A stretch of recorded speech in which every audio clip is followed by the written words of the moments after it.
BagFuel, baby. Oh. Straight off a Soul Plane, but I'm here. Yo, that Soul Plane went. Listen, y'all two niggas is really righteous. You on Soul Plane, he on Jimmy Fallon, and I'm in. You did Jimmy Fallon? Yeah. Nigga you ain't seen the video? Night. Nigga, I've been in traveling. We talking I did about that shit last night with Show him that video. 2 Chainz and Lil Wayne. Lil Wayne. Oh, I got their first single from the project. Shit. Ooh, man. That's why you was up here. Yeah, that's why I was up here. He was like, I'm just coming up there for something. That's something like a motherfucker. Yeah, that's a big something right there. Give it up for 2 Chainz and Lil Wayne. I'm about to start that bitch. Watch how the video start. Nigga Bangladesh, a ill nigga with this. Man, I'll be here watching this shit all day. All day. I'm going, people, send that to me. Send that to me. Bangladesh. I'm glad to have you here, man. I appreciate the reaching out, bro. Your Ray Daniels said that this gonna be a real good one. He told me that you did a show Ray crazy. Yeah, very wild. Yeah, very wild. So where you want to start at, huh? I don't know, man. It's so much shit, dude. We can start from the past. Be present, like Bangladesh, you looking fresh. Yeah, look like your royalties is still hitting, man. Like, Yeah. what's the royalty checks like? Because your discography is an L motherfucker one. You know, when you got classics, man, you know, them Classics shits kind like of, what, it be though? the sinks. It's Sink the fee. sinks, you know what I'm saying? Milli sinks, Bossy sinks. You get a lot of those. Them probably the top 2 records I guess. Bossy get a lot of sinks, A lot of yo. sinks. Bossy get a lot of sinks. sinks. But I didn't know you even did Bossy, bro. The ill thing, though, you know when you do records, you got to do split sheets and shit. Yes. Kelis never signed off on a split sheet. That was 06, and then she just signed off on it in today's time. So Hold on, you talking no about royalties have been paid out for 17 years? Yeah. What was that check like when it came It in? ain't came yet. I'm waiting. I'm I'm waiting for that motherfucker. I want to apologize because Esso got a new record that he got points off on Beyonce. Yeah. So I already started counting the money like it's mine. He like, I don't got points. I got a percentage of the publishing of Jumpin' Jumpin'. That's dope. And she resampled Jumpin' Jumpin'. So let's be real. Like, Okay. You know what I'm saying? Yeah. I solved the problem with Javon and got his rights and stuff because it wasn't signed off on for years. That was the final record. And we just worked with the lawyer and all that. And in payment, I didn't want no money up front. He wasn't gonna give me cash, and he gave me 10% of his share. You know what I'm saying? So he called me. Shout to Javon, the last Don. That's love. He called me and said, "Yo, we on Beyonce album." I said, "How the hell we on Beyonce album?" He said, "Yo, she sampled Jumpin' Jumpin'." And I was like, "She sampled Jumpin' Jumpin'." That's hard. I was like, "Damn." It's always like them surprising phone calls, with music. You know what I'm saying? Oh, son, sample this, or they trying to clear this for a movie or a commercial. Like that's the beauty of music. You know what I'm saying? Because that shit lasts forever if you making classic shit. You know what I'm saying? If you approach the music like that. So being that she didn't sign off on Bossy and all those commercials was used. So you're about to get the money from all the shit that was ever used. Everything. Kelis been like real difficult to work with, bro. Like she's difficult. I don't know if like it's personal, but you take it that way. Like I remember when I first did Bossy, she went on that's the lead single off her project. You know what I'm saying? She went on 106 in Park. They asked her what producers she had on the album. She said everybody's name but mine. And she was finna present the record. You know what I'm saying? So I like that was personal right there. So like there was 2 other records that Mark Pitts and her wanted for the project, so I wasn't really fucking with it. I was like, nah, fuck that shit, you know what I'm saying? They called me like apologizing and shit, but I said, you're gonna have to pay for that shit, you know what I'm saying? So I just charged her.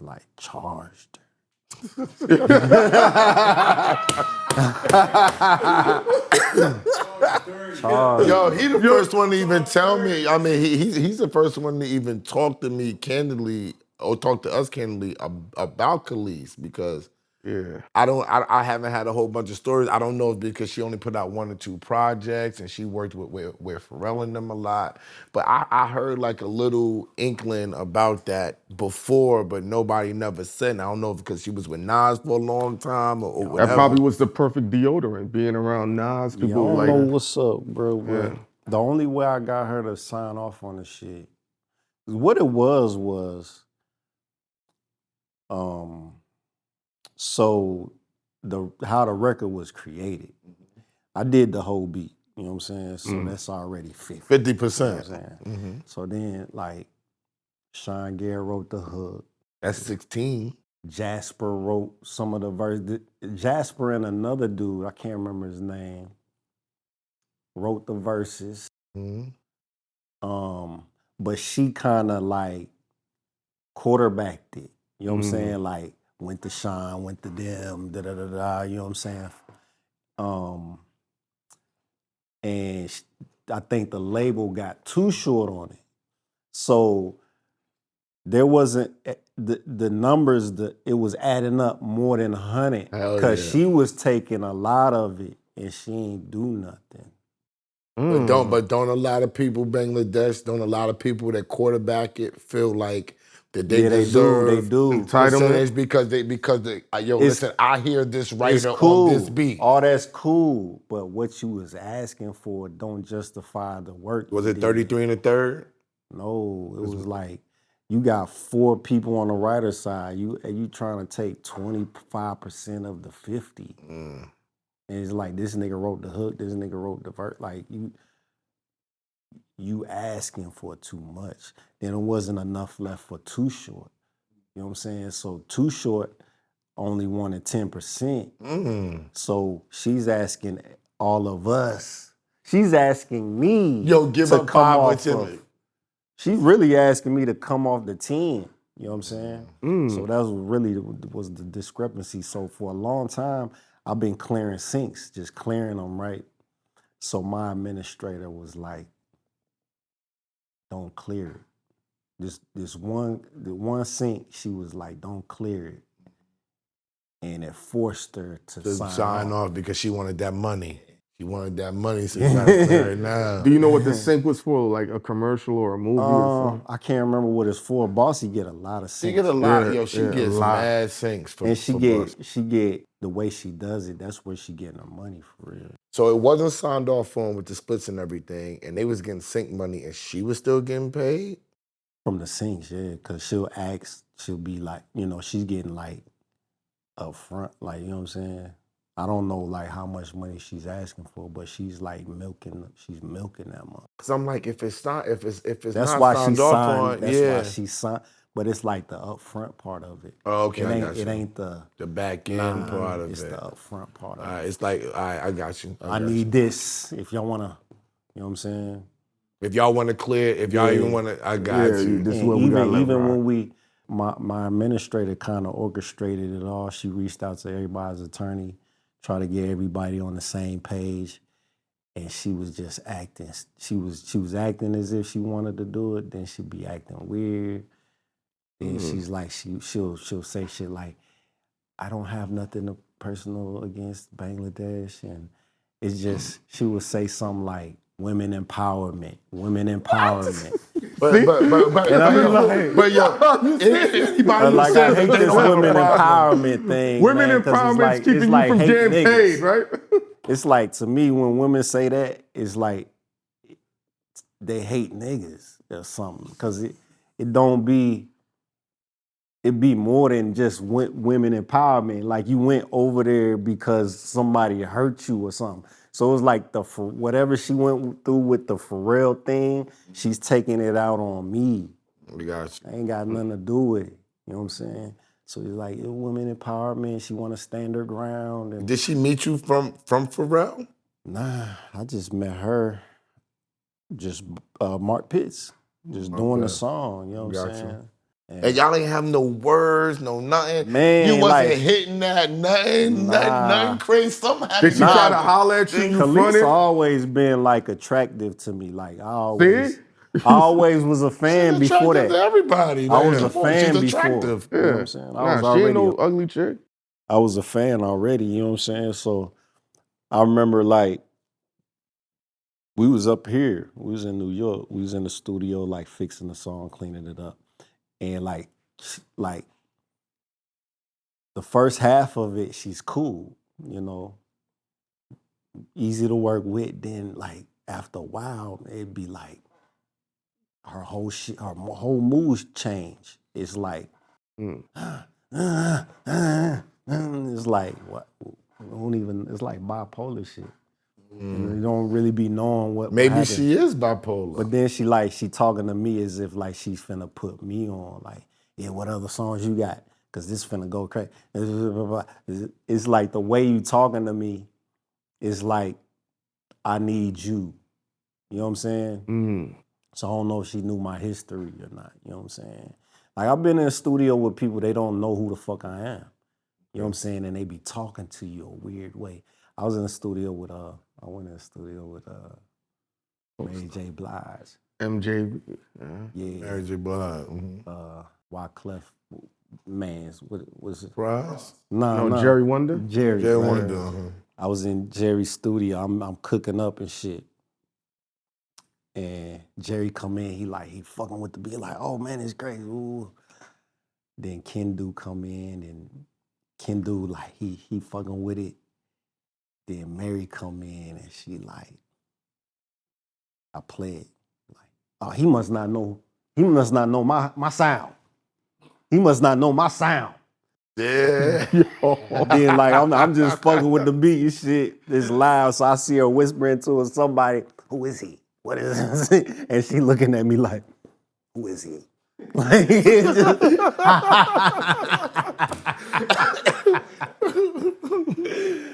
I swear if she would have got on that record though, it would have been out of here. You know? Oh, she didn't get on the record after all that? What's the record she turned down? I never placed the beat. It was really custom for her. Like I really made that for her. It had 808 going crazy. Boom. Still piano soul going crazy. I think I could give that to Alicia Keys, to be honest. You know what I'm saying? Hey, Keys. Today, like, Today. you know, my shit don't get old. It's, you know, that shit lasts forever. It aged properly. Yeah. Where do you get your vision? Where does your shit come from? Because your shit be sounding different. You're whistling on the beat. Where the fuck does that come from? I guess my inspirations, bro, like, growing up in our era we grew up in, music was real. Like, you know, it was a real feeling. So it was a real art. So you took that shit serious, you know. You ain't want to sound like a nigga, you ain't want to look like a nigga, you know what I'm saying? I think my inspirations, like I fuck with Timberland, I fuck with Organized Noise, I was fucking with Teddy Riley. Yeah. Every Wu-Tang. I think RZA's one of my favorite producers, hip hop Interesting. producers. DJ Premier. I grew up on the front of the TV, so like that's all you seen was East Coast, New York, Howard University. You know what I'm saying? All on the TV. You know what I'm saying? So I grew up on hip hop, and I think that's where the creative part come in, is just trying to be yourself, trying to be different. I was always like an introverted nigga, but I was like, my appearance is impactful to niggas, so niggas follow. You know what I'm saying? Nigga, look at your fucking hat. Yeah, Your sunglasses niggas, right now. Niggas follow it. You know what I'm saying? So I had to learn how to take advantage of the power. You know what I'm saying? So I think I spoke instead of like speaking, I spoke through my creativity. You know what I'm saying? So like what you hear, like my tracks is really my personality. You know what I'm saying? But you wouldn't know that if you didn't know me, because I don't just be talking to everybody. You know what I'm saying? What was your personality when you made a Milli? It's not really nothing I was doing different or nothing I was going through or nothing. I just be creating, bro, to be honest. It's just I gotta touch it and feel it, and like something happens. It's like mistakes happen, and you scale down from there. You take certain things out. I like throw a mess out there, then just like take away, Clean it back. clean it up. I wasn't really thinking about nothing. I was just I heard that sample and I was like, this shit crazy. I don't know. It just intrigued me. That's how you become who you are. Like by what you heard, what you hear, what intrigues you. Because we could have the same records, but we might not hear the same things that intrigues us to make a beat out of it. You know what I'm saying? So that's just the individuality. And back then, everybody had to be an individual. It's not like it is today, where you like, it's the 100 niggas sound the same. You know what I'm saying? It was very important to have your own sound. You know what I'm saying? So when you cut that on, oh, that's Timber, that's Neptunes, that's Swiss, that's Brand, That's definitely that's Primo. Dr. Dre, that's Yeah, Primo. You know what I'm saying? Like niggas, that's RZA. Everybody got their own shit. You know what I'm saying? So wasn't really no madness to it. I just knew when I made it, what I did know, like I needed to let Wayne hear the beat. Why? Why? I don't know, cause I wasn't even like listening to Wayne. But what was your process of getting it to Wayne? Okay, so I met Wayne. I did 8 Ball and MJG, No More Drama and Don't Make. When they signed a Bad Boy, I did they singles off that. Yeah, all that. I was backstage at a birthday bash in Atlanta. 1079 birthday bash. And I seen Wayne just sitting in the chair, right? He was just back there sitting right, just like this. And I wasn't really like, I know how niggas be. Without knowing a nigga, I just know like, a nigga might not be in the mood. Yeah. You never That's know an how a art nigga form. gonna react to you. Yeah. So I be talking myself out of like, nah, I ain't finna approach that. Nah, I'm cool. And I'm like, nah, fuck that. What made me do it was cause I got 8 Ball and MJG singles, so I know he a fan of them. So that's how I get to niggas. I'll be like, yeah, I did this, I did that. Ooh. So I just went up to him and shit. I'm standing right here. I leaned in. I'm like, yo, I'm Bangladesh. I did 8 Ball. I did what's your fantasy, Ludacris. That nigga was like.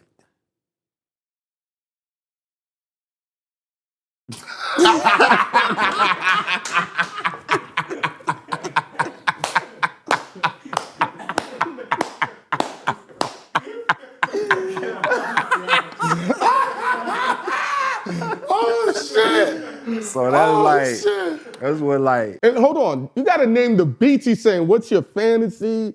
8 Ball. These ain't no bum ass placements. These are singles. It's like, all right. And just stayed looking straight. So that was the first time I seen him and met him, like, well, not really met him, but approached him and shit. I went to high school with this girl, Chanel. So years later, I used to produce Chanel, you know, from grassrooted, you know what I'm saying? So I was creating a sound and shit. Chanel ended up signing with Young Money later on, you know what I'm saying? So she was like, send me some beats for Wayne. So I was like, okay. So I sent her some beats. And she hit me, she was like, yeah, he's fucking with the Milli beat. So I was like, cool, that's the beat I really wanted him to get on for real. So I really never had no connection or no relationship with him working on the song, you know what I'm saying? So as time went on, I'm in my studio. 2 Chainz, my boy, you know, he like we that's my people before music.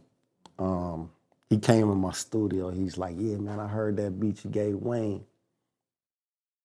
It's an interlude on his album. I said, what? An interlude. Bro, my whole heart just fell down. Cause you know, as producers, we got visions and shit. And I really think this beat, I could have sold that beat 100 times, you know what I'm saying? But I kept telling niggas, nah, you know, I'm gonna let Wayne hear that shit. So when he told me the interlude, I was fucked up.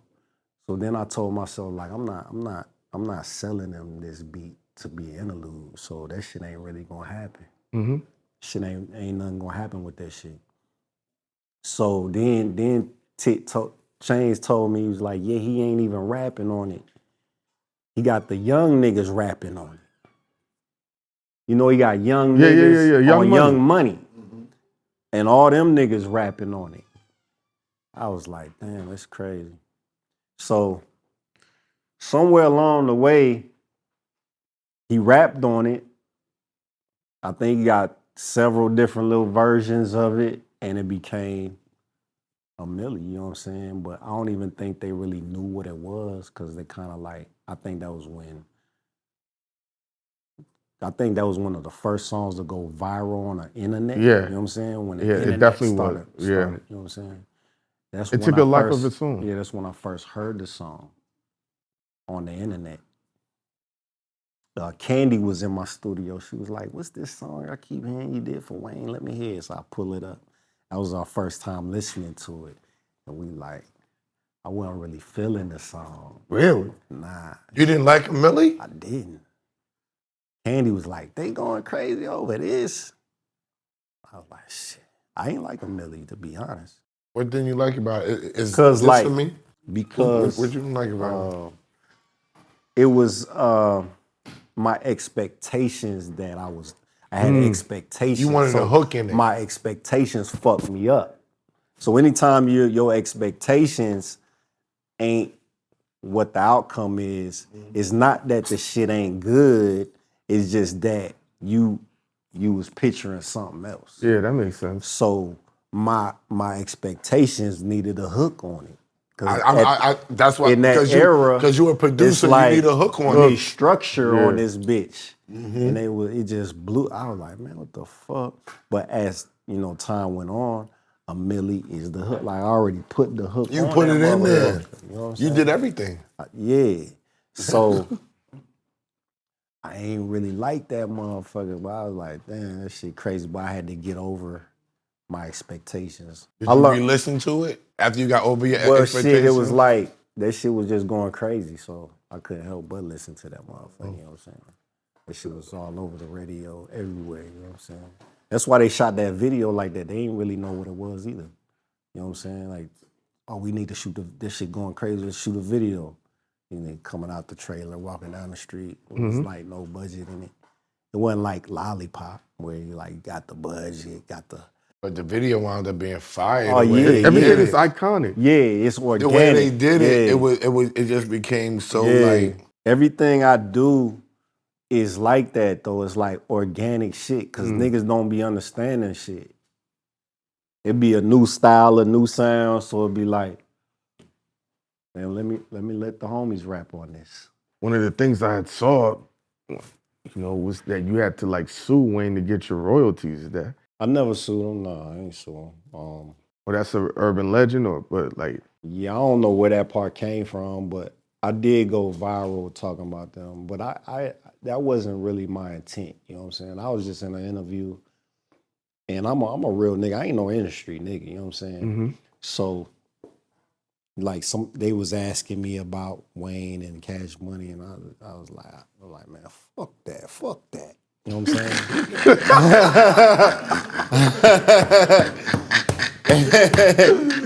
I was just like, I really didn't know the power of journalism. I didn't go there for that. Interview was just about some other shit. Yeah. They asked me a question. I'm a real nigga, so I said what I felt, and they took that, and that was like, cause Cash Money was feared, like niggas feared him. You know what I'm saying? So a nigga saying that is like, damn, this nigga, wow. You know what I'm saying? So that shit just took over.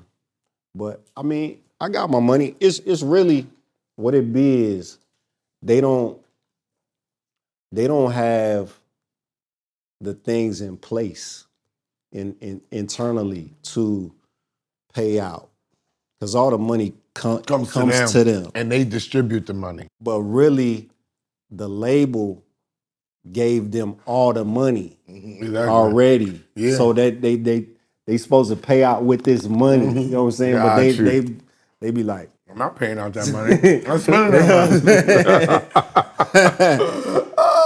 Because they got a different structured deal, so they got power. Because normally in most labels, they would pay out, they would pay Bangladesh directly. Yeah. But with Fast. Cash Money's deal, with the distribution, with the 85-15, whatever they got, they gave the power that when all that money get to come to money and they get to distribute how and when they want to distribute it to the people, which is crazy. They bounced a check to me. Yeah. $585,000. They bounced a check to me. The only check that cleared was the 15 grand to the lawyer. They paid the motherfucking lawyer. They paid the white man. Definitely. They paid the white man and they bounced my check. And I mean, this is back in the day. This was '04 when it was hot, when nobody even believed me. I was like, yo, that's how I wound up with Sylvia Rome. And we had a bidding war for our stuff to go to Sony, and we signed with Sylvia because even to this day, I just saw Sylvia. Shout out to Sylvia. I feel comfortable with Sylvia. Yeah, Sylvia. She get it. She lets you be you, and she doesn't judge you for being you. She just wants you to have results of being you. So we signed with Sylvia, and I always said to people, I was like, yo, they bounced my check. And it was fucked up because Merlin Bob, shout to Merlin Bob, they had started like Round Table. So we signed with them because they was black. And I had an opportunity to sign with Dr. Dre. And I told Dre I want to just come back and talk to them. Because like you said, they was on the street. Like, people don't understand that shit. You know what I'm saying? Back then, I told niggas it was way different. They was on the street, so you didn't want to sign with Dre because Dre was in the office. Dre was already rich. Dre wasn't coming outside. Yeah. We was gonna have to be outside and bumping into these niggas. So I said, let me go back to New York and meet up with them and just explain to them why we're gonna sign with Dr. Dre. I went and did that. Dre, before I could do it, I flew back and I called Dre. I tried to call Dre and Mike Lynn. They wouldn't answer the phone. And then Busta got back to me later on and was like, Dre was upset. You know what I'm saying? Like, you should have just signed with him. And that's how I lost the deal. Then they left us alone and we went and signed with Cash Money and they bounced our check. And that's how we wound up with Sylvia Rome. So I already know how they get down with the money and all that stuff because I was one of the few big mouths. That's why they tried to blackball me, not them, but other people in the business, because I'm known to be a truth teller. You know what I'm saying? So, I've been told that too. yeah, so I'm known to be a truth teller. So it's like, yo, bro, this information is for you. Yeah. Now you know what, you work your little thing. Don't tell him. Yeah.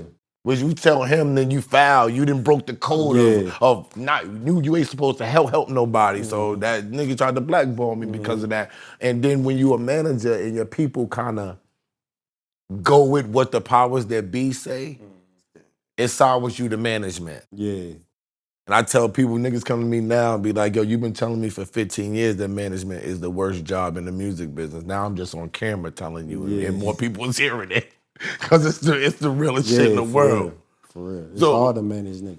So when you was first starting to do your beats, this is my only old question. How was you shopping your beats? Because so many people watch and they think that these beats get sold in a certain way. I tell them, sometimes you got a manager, sometimes you know niggas, just like how you got the Lil Wayne shit off. But what was your process in the beginning or your strategy to get your beats off? In the beginning, bro, like it was mutual circle. You know what I'm saying? So I made Ludacris' first hit. So I wasn't placing beats. We came up together. You know what I'm saying? So What's Your Fantasy was my first record. Ludacris was a voice jockey on the radio. You know what I'm saying? Radio personality. Yeah. So we made What's Your Fantasy and that shit went crazy. Yeah. Did you expect it to go crazy like that? Well, I always had like, I always knew what I was gonna be. I always knew where I was gonna go. You know what I'm saying? Vision. I wasn't really thinking like that. I was just really programmed to go through the processes. You know what I'm saying? I wasn't like counting my money or like, yeah, nigga, we finna, you know what I'm saying? I ain't one of them niggas. I was cutting hair, you know what I'm saying? I cut hair since I was 12. So by high school I was making money. I had my own shop after high school. the song be on the radio, I'm cutting hair. Like, I don't tell nobody nothing. Like, You ain't tell niggas that that's my beat? Nah, I'm just cutting hair. Did you know about the business back then? Did you know royalties was coming? I didn't know the business, but I knew I never was scared of who I was fucking with. I never felt the way like, man, these niggas gonna play with me, or this nigga, we ain't had no paperwork, nothing, you know what I'm saying? I just had good faith. I just had, positivity, man. And, when the shit started coming, when the snakes started crawling out the weeds and shit, I'm not easily to impress. Like I'm already confident about dry myself. as fuck. I'm already confident about myself, so you can't tell me who I am, what I am, how great I am, type shit. So to get me hyped up, you know what I'm saying? So I was in a powerful position when I made What's Your Fantasy, because it's a hit on the radio with no paperwork. So really, you know how it works. No samples? No samples. It's 100% me. Like I did the whole beat. You know what I'm saying? So it's like niggas that know the business that's involved, they like looking at me like a threat when I'm really a team player. Niggas don't know each other like that. Yeah. Why you think that they took you as a threat? When you ain't got no paperwork and you got a hit song on the radio, I could be like, nigga, I need $1 million, nigga. That's true. I need points. I need 70% of the record. I could do anything. As the You producer know what I'm saying? rules. Cease and desist. I could do whatever I want. You know what I'm saying? So that's where the fear came in of not knowing who I am. Did they pay you any money up front for it? So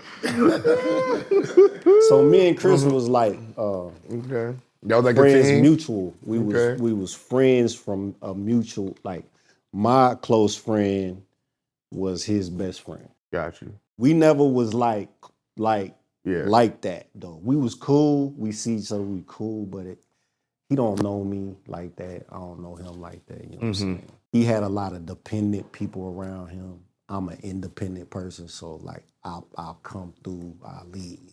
You know what I'm saying? He got people living with him and shit. So I cut hair. Everybody supported the barbershop. You know, Chris had an afro, so I would line him up. So you was giving him those legendary sideburns? Yeah, I did that. Oh shit. You the reason for the pork chops, the chops? Yeah, I did that. Yeah. I did that to him. That was me. he doing it again. You see him? Yeah. I just saw him in Cali. I saw him Shaka, and Jeff. And I ain't knocking, like, I just be telling my story. I'm not like, I don't be knocking niggas. I don't be trying to shit on niggas. So he come through, get lined up and shit. And this one day, so I'm gonna tell you how it first started. So he came through, I had just bought me a Galant Mitsubishi off the lot and shit. So I had just got me an MPC. I had 4 beats on the tape, you know what I'm saying? And he came through and I told him, see, he don't know me. So he see me around him, so he's thinking like I'm trying to be down type shit. Yeah. So when I told him I bought an MP, he looked at you differently. He like pulled away from the clippers like, nigga, why you do that for? Cause he don't know. He's looking at me like a lame, like, oh nigga, you just trying to be. I'm not a lame at all. You know what I'm saying? So I ain't really like that reaction. You know what I'm saying? I said, nigga, I'm gonna make beats, nigga. You know what I'm saying? So 2 weeks go by, comes back. I got 4 beats on the tape. Take it to my car and shit. And I played the tape, and that nigga was just, he was looking through the front window. He was just like, I could see him thinking. He a smart nigga, you know what I'm saying? I could just see him thinking and shit. He ain't say a word, all 4 beats play. And we walking back to the shop, he's like, man, what you doing with them beats? I said, what we doing with them beats? Like, what we doing? You know what I'm saying? Like, man, let me get that tape. So I went home, I was making another beat in my auntie basement and shit. And it was the intro to his first project, Come See Me. I sampled like Lil' Kim voice or some shit. And I called over to his house because I would call my closest niggas over there, you know what I'm saying, to play him the beat over the phone. He picks up. He's like, man, what you got? What you got? I don't even know how he knew it was me. Like, man, what you got? So I play him the beat over the phone, and he's like, man, come over. Bring all your stuff. That's the first time he had ever invited me over, you know what I'm saying? So went through, like, you know, gave him some beats and shit. What's Your Fantasy was like the last thing we did. So skip the long story. So he come into the shop, song playing on the radio. Niggas still don't know you did the beat. Nah, I don't be talking like that. So the song was top 1 and 1 one day. It was top 1 and 1. It's like top 1 and 1 is like the best song in the city. Yeah. And he called me. He's like, man, you heard that? I said, and he work on the radio, so I'm thinking he just doing that. You know what I'm saying? I'm like, nigga, you just doing that shit. He's like, no, nigga, like I can't just play some. You know what I'm saying? Like, these motherfuckers like this shit. They love this shit. So that's when I knew it was real, because at first I'm thinking he just has the power to position himself. You know what I'm saying? So the shit was like organically working. So he comes back to the shop one day. This is like shit going crazy. Do they know you did the beat yet? People in my shop? Yeah, anybody. Do niggas know you still ain't tell niggas you did the beat yet? Nah, I might have told my auntie. I told my auntie I got a song on the radio. She was like, yeah, right. That sounds good. Like, yeah, right, boy. You know what I'm saying? So he came to the shop one day. I lined him up, and instead of him paying me for the lineup, he give me a check. I said, well, what's this? He's like, oh, man, there ain't nothing, man. It's just appreciation, man. I ain't got paid nothing from this song, man. I just appreciate you, man. Woo, woo, man. Da, da, da. How much was it? 2,000. Okay. So I never really had a real job. Well, I never received a check. You ain't had no bank account to put that shit in? Never had a bank account. Remember I was telling you niggas told me niggas don't be having no bank account. Niggas don't have bank accounts or ID. I'm like 19, 20. I cut hair, I get cash. Yeah. I ain't got no bank account. So I never received a check, a handwritten check. So I opened it. I don't know what shit mean on here. I don't know what the memo like. I see what it say, but I ain't know like I need to pay attention to this right here. This is really the truth. Yeah. So it says production, right? But he told me it's nothing, it's appreciation, man. I'm just, man, appreciate you, bro. I ain't made no money.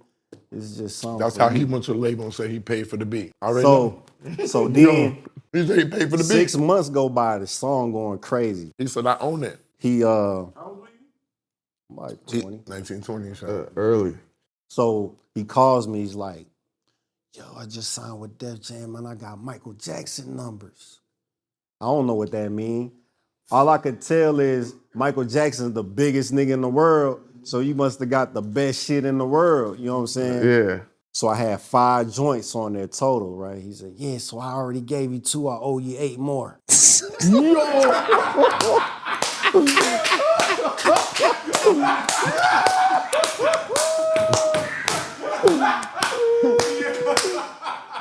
So that nigga put a price on my shit, right? He just put a price on me. He gave you $2,000, so every beat was $2,000 Yeah, cause it said production and memo, but he kicked, it's nothing, bro. Like I appreciate, it's appreciation. And see, I'm a real nigga. I'm not even tripping about the money, bro. Yeah. The song going crazy. I know I got a pot. I got a pot of money. Yeah. So what you give me, I ain't tripping off that. What I'm tripping off is the finesse you want already. I thought we was cool. Like I thought we was like family, boys, brothers, and you finesse me. You didn't keep it 100. You know what I'm saying? So that's when I started seeing like, okay, this nigga just put a price on my shit. That's the worst thing that you could do is put a price on a nigga. Like, yeah, nigga, you sell that, but take this.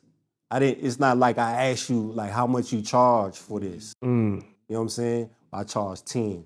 Oh, well, I was gonna give you this 2. Nigga didn't ask me nothing. He just finessed it. Like, here, just You didn't know the business. I didn't know the business. Yeah.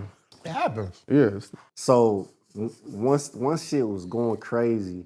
Did you take the 10 G's? Yeah, I mean, I wasn't tripping You about took the that. 10 G's for the 5 records. Yeah. Before you get in that, did you have a lawyer? Did you when you Well, signed your paperwork? I found one because I wasn't. I had a lawyer, but you know, I didn't have one off the gate because I'm an organic nigga. I ain't just want to go find because I got money. I'ma bring you. I'm putting you on to something I already did. Yeah. You know what I'm saying? So I just don't want to give anybody the play. So when I was cutting hair in high school, I met this dude. He worked at the bank. We got tight. His wife is an attorney. So through our relationship, he introduced me to his wife, which is Bernie Lawrence Watkins, now like the most poppinest lawyer in Atlanta. But she was young then. Yeah, she was like, I made her lit. You know what I'm saying? Like I was the guinea pig, like some of the deals weird. You know what I'm saying? You might have missed a couple. You might have missed a couple. Yeah. And she learned from the experience. Yeah, And then she got right with you. So a lot of niggas like should thank me because, you know what I'm saying? You was patient with her when you took them losses? When did y'all know that y'all was taking losses? Did you actually see a loss? No. First time I knew I was playing with myself was when I got a new attorney just from something she did. She would never take accountability for it. She would blame it on like, I was on medication. I was this, like that attorney talk. Like, I was this, I was that. She would never say, man, I fucked up. Sounds like the Kelis type of and talk. we was like, we called each other brother and sister at that point. So it was like, I just got rid of her, to be honest, you know what I'm saying? So I started fucking with, and there was other things that she tried to finesse and shit, you know what I'm saying? So I started fucking with Aaron Rosenberg. Okay. I did a pub deal with Big John with Bernie. When I started fucking with Aaron, Big John was like, oh, you ain't playing no more. And when he said that, I'm like, the fuck? I've been playing. Like these niggas, them niggas been having their way with me with this paperwork. You know what I'm saying? Yes, it was. So that's how I knew. Like, damn. That's how I knew. What you think you lost all that time? Rough No as hell. telling, man. Like, probably ain't getting like the best of what you can get. Because one thing about attorneys, they gotta really work for you and get you the best thing. Sometimes attorneys wanna take the deal. Cause They want their just counting cash. their money, you know what I'm saying? They not really getting the best thing for you. Yeah, because they sign 100 things and 3 of them work. Yeah, exactly. So they don't know if you're gonna be the 3. Exactly. You feel what I'm saying? Yeah. 3 of them work. So So it's it's like, always like Organized Noise. Organized Noise had never signed a pub deal. So when I started hanging out with them, they was putting me on to shit. You know what I'm saying? Like just listening to them. These niggas never signed a publishing deal. I'm like, God damn. So then I was around Missy and shit, and she never signed a pub deal. I'm like, damn. So you signed the admin deal. I'm asking her, like, how you know not to do that? She said, my attorney. You gotta understand, Missy worth millions, and her attorney ain't counting her money. She giving a real game, like, yeah, don't do this, do this. That's the type of people you need, you know what I'm saying? People that have your best interest, not niggas like, man, it's 100,000, man, I get 5, 10, 20% of this, you know what I'm saying? And just sign it, you know what I'm saying? So you gotta really have people in your best interest. Who's your team now? Do you got a team now? I got a team, like I use attorneys for like certain situations. You know what I'm saying? So I know shit now. I know more shit. I'm about to say, because you learn the business. Yeah, now. I know more shit now. So, and it ain't like I got robbed of nothing. You know what I'm saying? I always got my pub. I always got my splits and shit. It's just that I probably missed out on whatever the the details, the turns might have overlapped. The 3 things points might have plus bumps. Yeah, shit might have 3/4 saying? rate and full rate. You know what I'm saying? Shit, I might have Shit missed like out that. on some shit. You know what I'm saying? Definitely. You mentioned Luda. Before you came, we was talking about, rappers from the South that, had impact up here. I was like Jeezy, Ross, this like Boosie wasn't like hitting, like Yo Gotti wasn't hitting. And we had an interesting talk, and you lived in that area. We also mentioned the Clips, Pusha T in them. And he said, is that really considered as the South? Virginia? Yeah. You don't think Virginia's the South? A lot of South people have said that. I never considered that the South. A lot of South people say that. Is North Carolina the South? See, I think y'all say that because y'all is below y'all. Is North Carolina the South? I said it starts at North Carolina. Hold on. Is North Carolina the South? Oh my God. You gotta think, North Carolina's not the South? I don't know what that shit is. What the fuck is the South? Atlanta, Georgia, He think it's Georgia. Mississippi. No, for him, Tennessee. South Carolina. South Carolina. South Carolina is where it starts. I noticed. South Carolina. Yeah, South Carolina to them. It starts in North Carolina. They country as fuck. Like I don't really know like North Carolina people. Country as fuck. I believe it. There's up north places that's country. There's a lot of places in the country that's country as fuck. Because where But I Virginia's just located. never like when I think about South, I never thought about Virginia. I've heard this for years. When he said that, I was like, yo, but for real, I've heard that for years.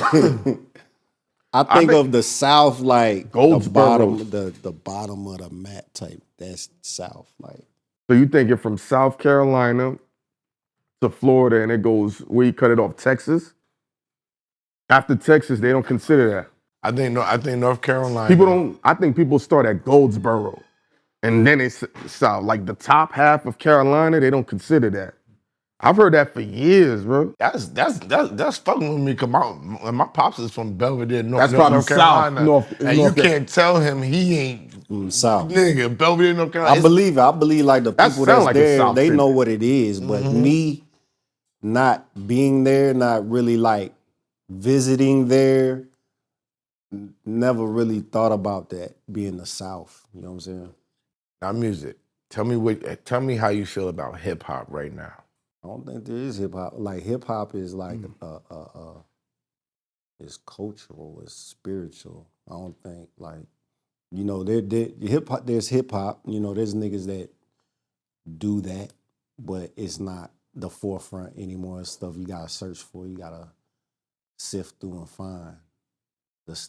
I think we're in a rap game, a game. You know what I'm saying? Rap game, not hip hop. It ain't. We need to separate these titles, you know what I'm saying? So we don't get lost into, it's kind of like erasing history, you know what I'm saying? Because people attach hip hop to everything that's not hip hop, and people that don't know shit, they looking at it like it is. Like, oh, this is what they do, this is what, and really that's some spiritual, cultural shit, you know what I'm saying? It's like deeper than what we're being fed, you know what I'm saying? It's like surface shit, it's rap. You know what I'm saying? The state of it, how I feel about it, I don't like that shit. I don't like it, you know what I'm saying? That's what I want to hear. Like I grew up in the era Thank God somebody's being honest. I grew up in the era of having variety of things. You know what I'm saying? I'm from Des Moines, Iowa. What? Yeah. How the fuck? Yeah, I'm from Des Moines, Iowa. That's the heart of So the did you country, come right? through Chicago with your hip hop and then go to Atlanta? I went to Atlanta. You went straight to Atlanta. Being from Iowa, we didn't have an identity. We didn't have like a way of sound or no outlets of nothing. We didn't have like a certain way of dressing style. So we watch TV. So whatever was inspiring to you, if the East Coast was popping, if the West Coast was popping, we kind of like just Adopted it. Adapted or whatever. But it is like a top 40 radio, you know what I'm saying? Type of town. Yeah, it's not like, there wasn't like a black it was one black radio station. It was like kind of bootleg, so it'd be on sometimes not. But coming from there, it just I was attracted to what niggas was doing in New York, what I was seeing, like the style and everything. I was adapting to that.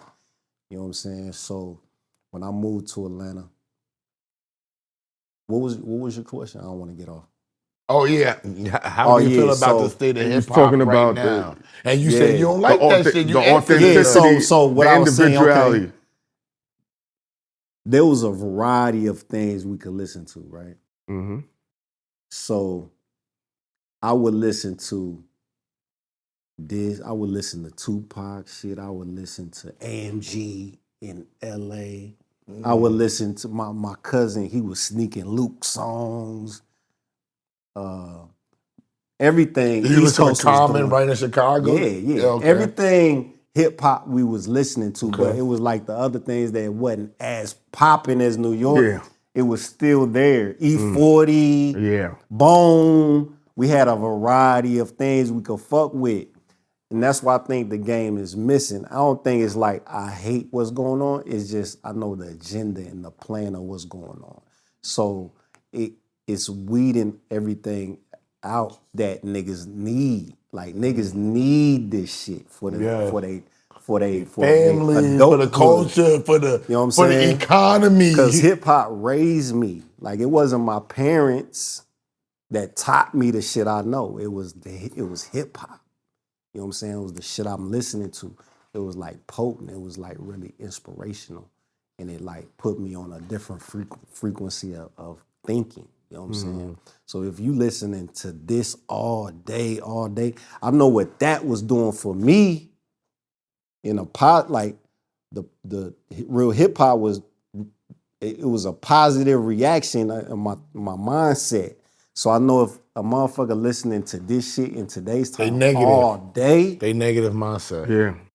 They negative Were you mindset. going from Iowa by the time like Nelly and them was popping? Because that's probably Well, Nelly and Ludacris kind of like came out at the same time. Yeah, that makes sense. You right. Yeah, they did. Because I actually was at Murder Inc. Yeah. So I know about Shaka. I was going to ask you about the radio play because, but you already said you didn't even know how the record was moving because Shaka was a radio marketing guy I didn't know at Shaka. Def Jam. I didn't know Shaka. Shaka was the secret weapon. Yeah. That people didn't know about. Shaka was at Def Jam.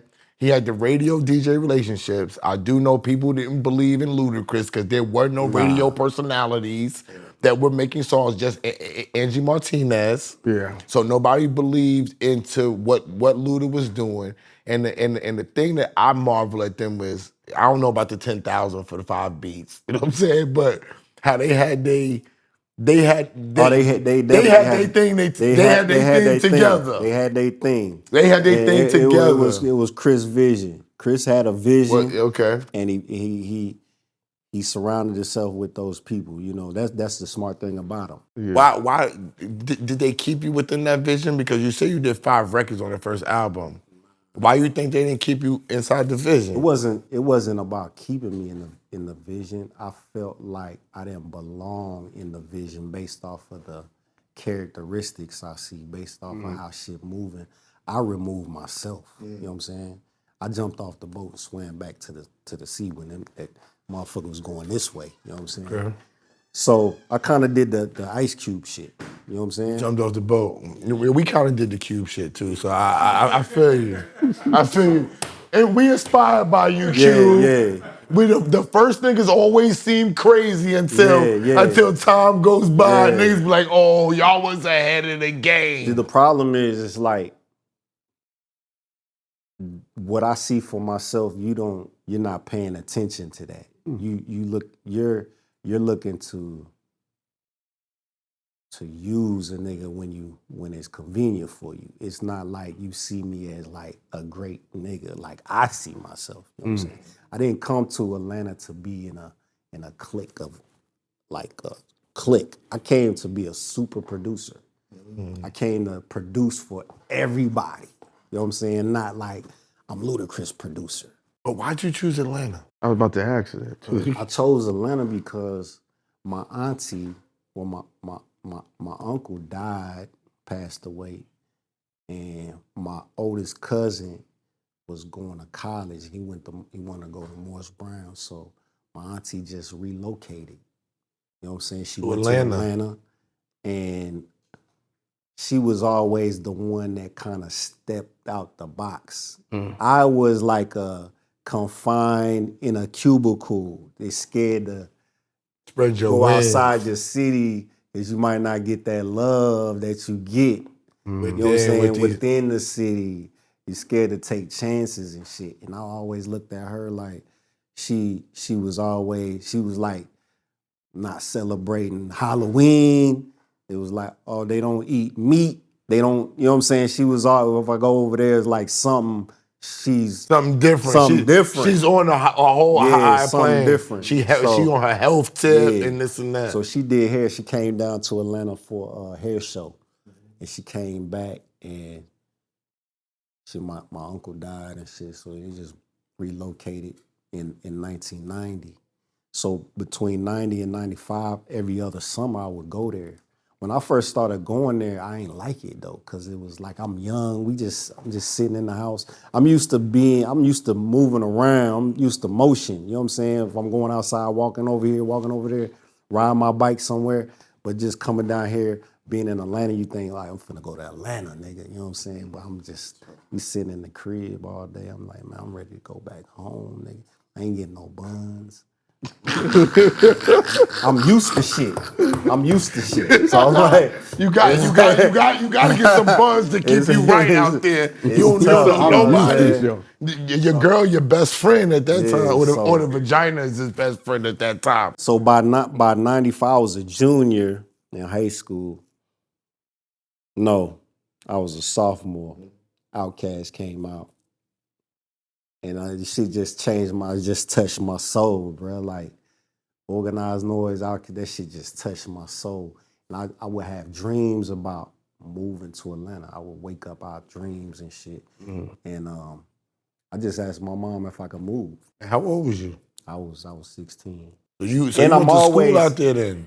I went to 2 years of high school. I graduated from Atlanta. I was always a nigga that thought ahead. I didn't want to wait till I got to the point to just figure out what I was doing. I didn't want to wait till I graduated from high school like, damn, what I'm finna do. I knew I wasn't going to college. I'm not a college nigga. You know what I'm saying? I'm a creative. You know what I'm saying? So I'm like, damn, I'm always a step ahead, like, of the process. So moving to Atlanta was like that process to get to where I'm going.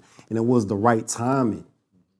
That was God right there, touching my soul to move at that time, because when I started going to the high school I went to, I would be in the lunchroom with no money and shit. So it's like, you're me and my nigga right here. We didn't know each other. We'll be at the same table every day, just sitting right here, not eating, just sitting there.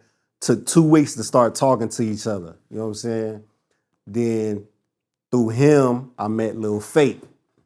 Okay. Lil Fate is Ludacris, man. I know Fate. So Lil Fate and him are cousins. You understand? So this is like God motion, bro. So Lil Fate and my nigga, God rest his soul, Langston, he passed away. They came through, picked me up first time I'm getting out the house. You know what I'm saying? Fate driving, I'm listening to Fate talk. He talk. He outside, he rapping with niggas, you know, Dre, he know niggas, he doing the most and shit. But we don't know each other. I'm his cousin, man. So I'm in the back just listening and shit. He don't know I came down here to do music. To be a super producer. Really. Just through that's how I met Chris. Just being around. We used to get hotels on the weekend, just be smoking and rapping and beating on the table and shit. And Chris came one day But we never connected like that. You know what I'm saying? I think wherever I come, there's like a group of niggas that kind of already got I'll be a threat in some situations. You know what I'm saying? Like, you never know how niggas envy you or looking at you or like, man, another fly nigga coming around. God damn, there's another competition type shit going through your mind.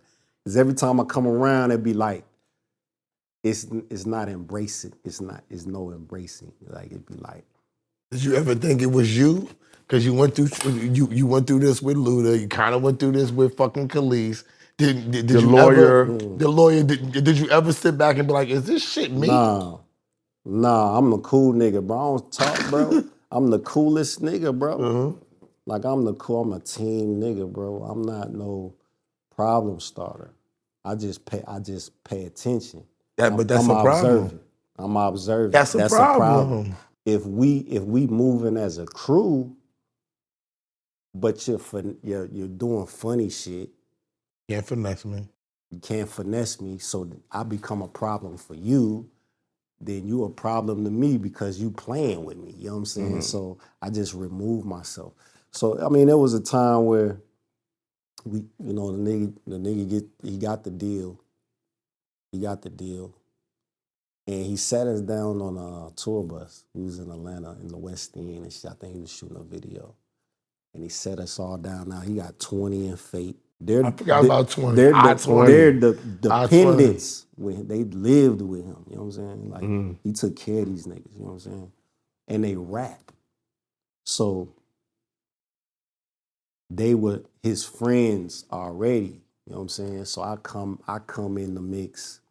I give him the hit that But you a beat nigga, Bangla. Yeah, listen. You got nothing to do with them. Listen, I'm only saying this because this is the problem. Okay. So he sits us down on the bus and he's like, yeah, you know, since I put y'all on, I deserve 20% of your publishing. He talking to all of us. That's what Luda said to y'all? That's what he said. And in my soul, I know you can't fuck in with my that because soul, you I'm were like, creative. That didn't Yo, work for you you. see his face? That didn't work for him because you were It didn't creative. make sense. Me, I would have been like, yo, fuck it. Let's sign the paperwork. Let me get my 80%. I'm rolling. It didn't make sense because by the words you use, that ain't what happened. Put you on? Put me on? Because you feel like You y'all would got have on together. already had the Michael Jackson situation already. Then I came, and you see me and you fuck with me. That's putting me on.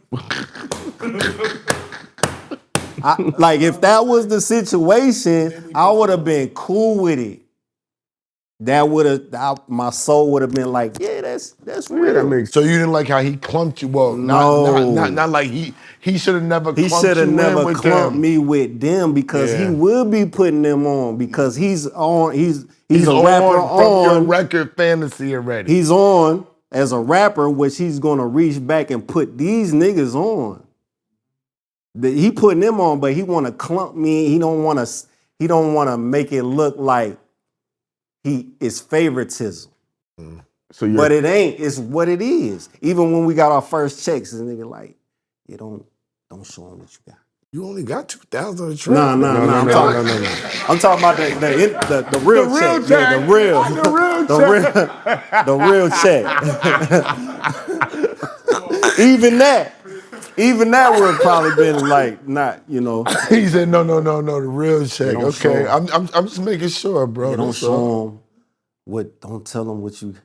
I did this. You know what I'm saying? So it ain't like I'm not a talking nigga. I'm not a bragging nigga anyway. So it's not even like I'm. Did anybody ask how much you caught? Nah, it wasn't never a conversation. I mean, it's just I wasn't feeling the 20%, bro. Like, it just didn't make sense. Like, it took my beat. And I never played an individual game. I never like, nigga, I did this. We did this. Like, we did this, you know what I'm saying? So you coming at me totally wrong, you know what I'm saying? Like, you gotta come at me for what I do and what I did. Like, come at them for what they do, what they did. Don't put us all in the same little. Well, I'm gonna say this. He was a creative and he was doing business. maybe he didn't do the business right. Maybe he didn't know how I can't say that. Maybe he didn't know how to separate the cousin that he knows you from, and he's gonna feel slighted from family. I'm not saying he's right. I'm saying being able to process, because we was all young at that time. Yeah. He's a young businessman Nah, too. he's smart. That's what I was gonna say. He a smart He nigga. said it. You smart too though. Nah, but Smart, listen to but he knows. He's deliberate. He's intentional. He knows you intentional too. Nah, he don't know he me.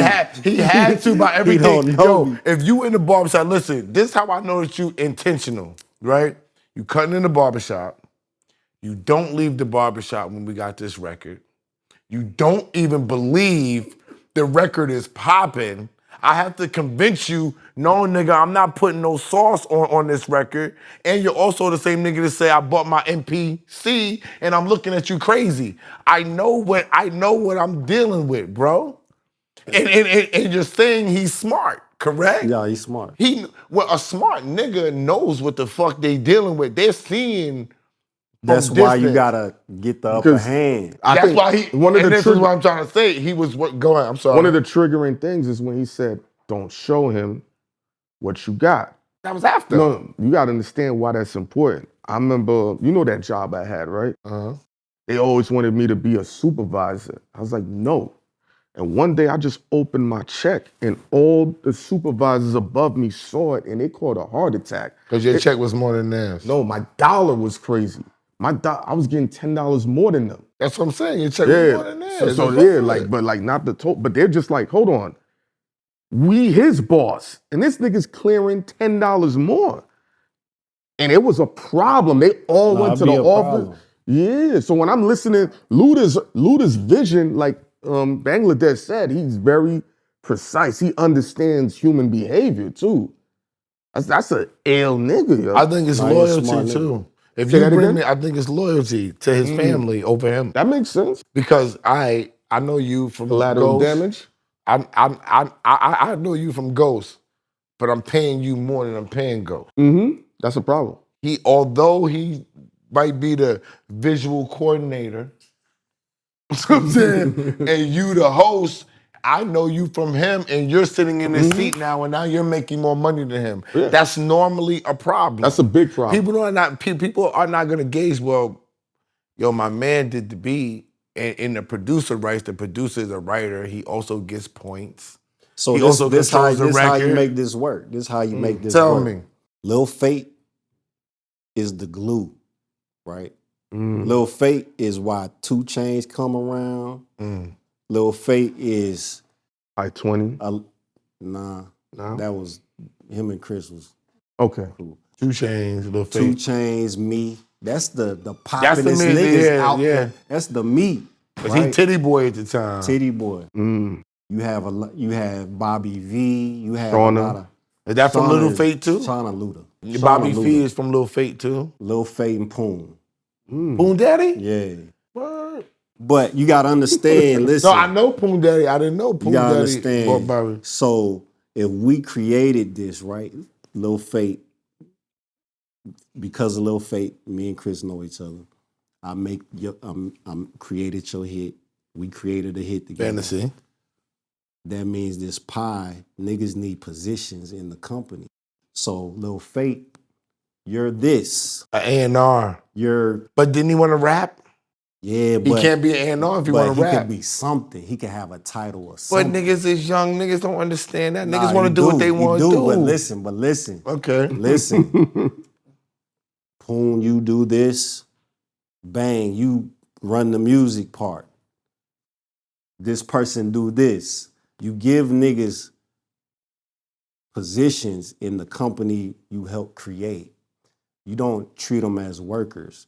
So when the shit pop off, you got a whole nother nigga family. Whole family came in the positions.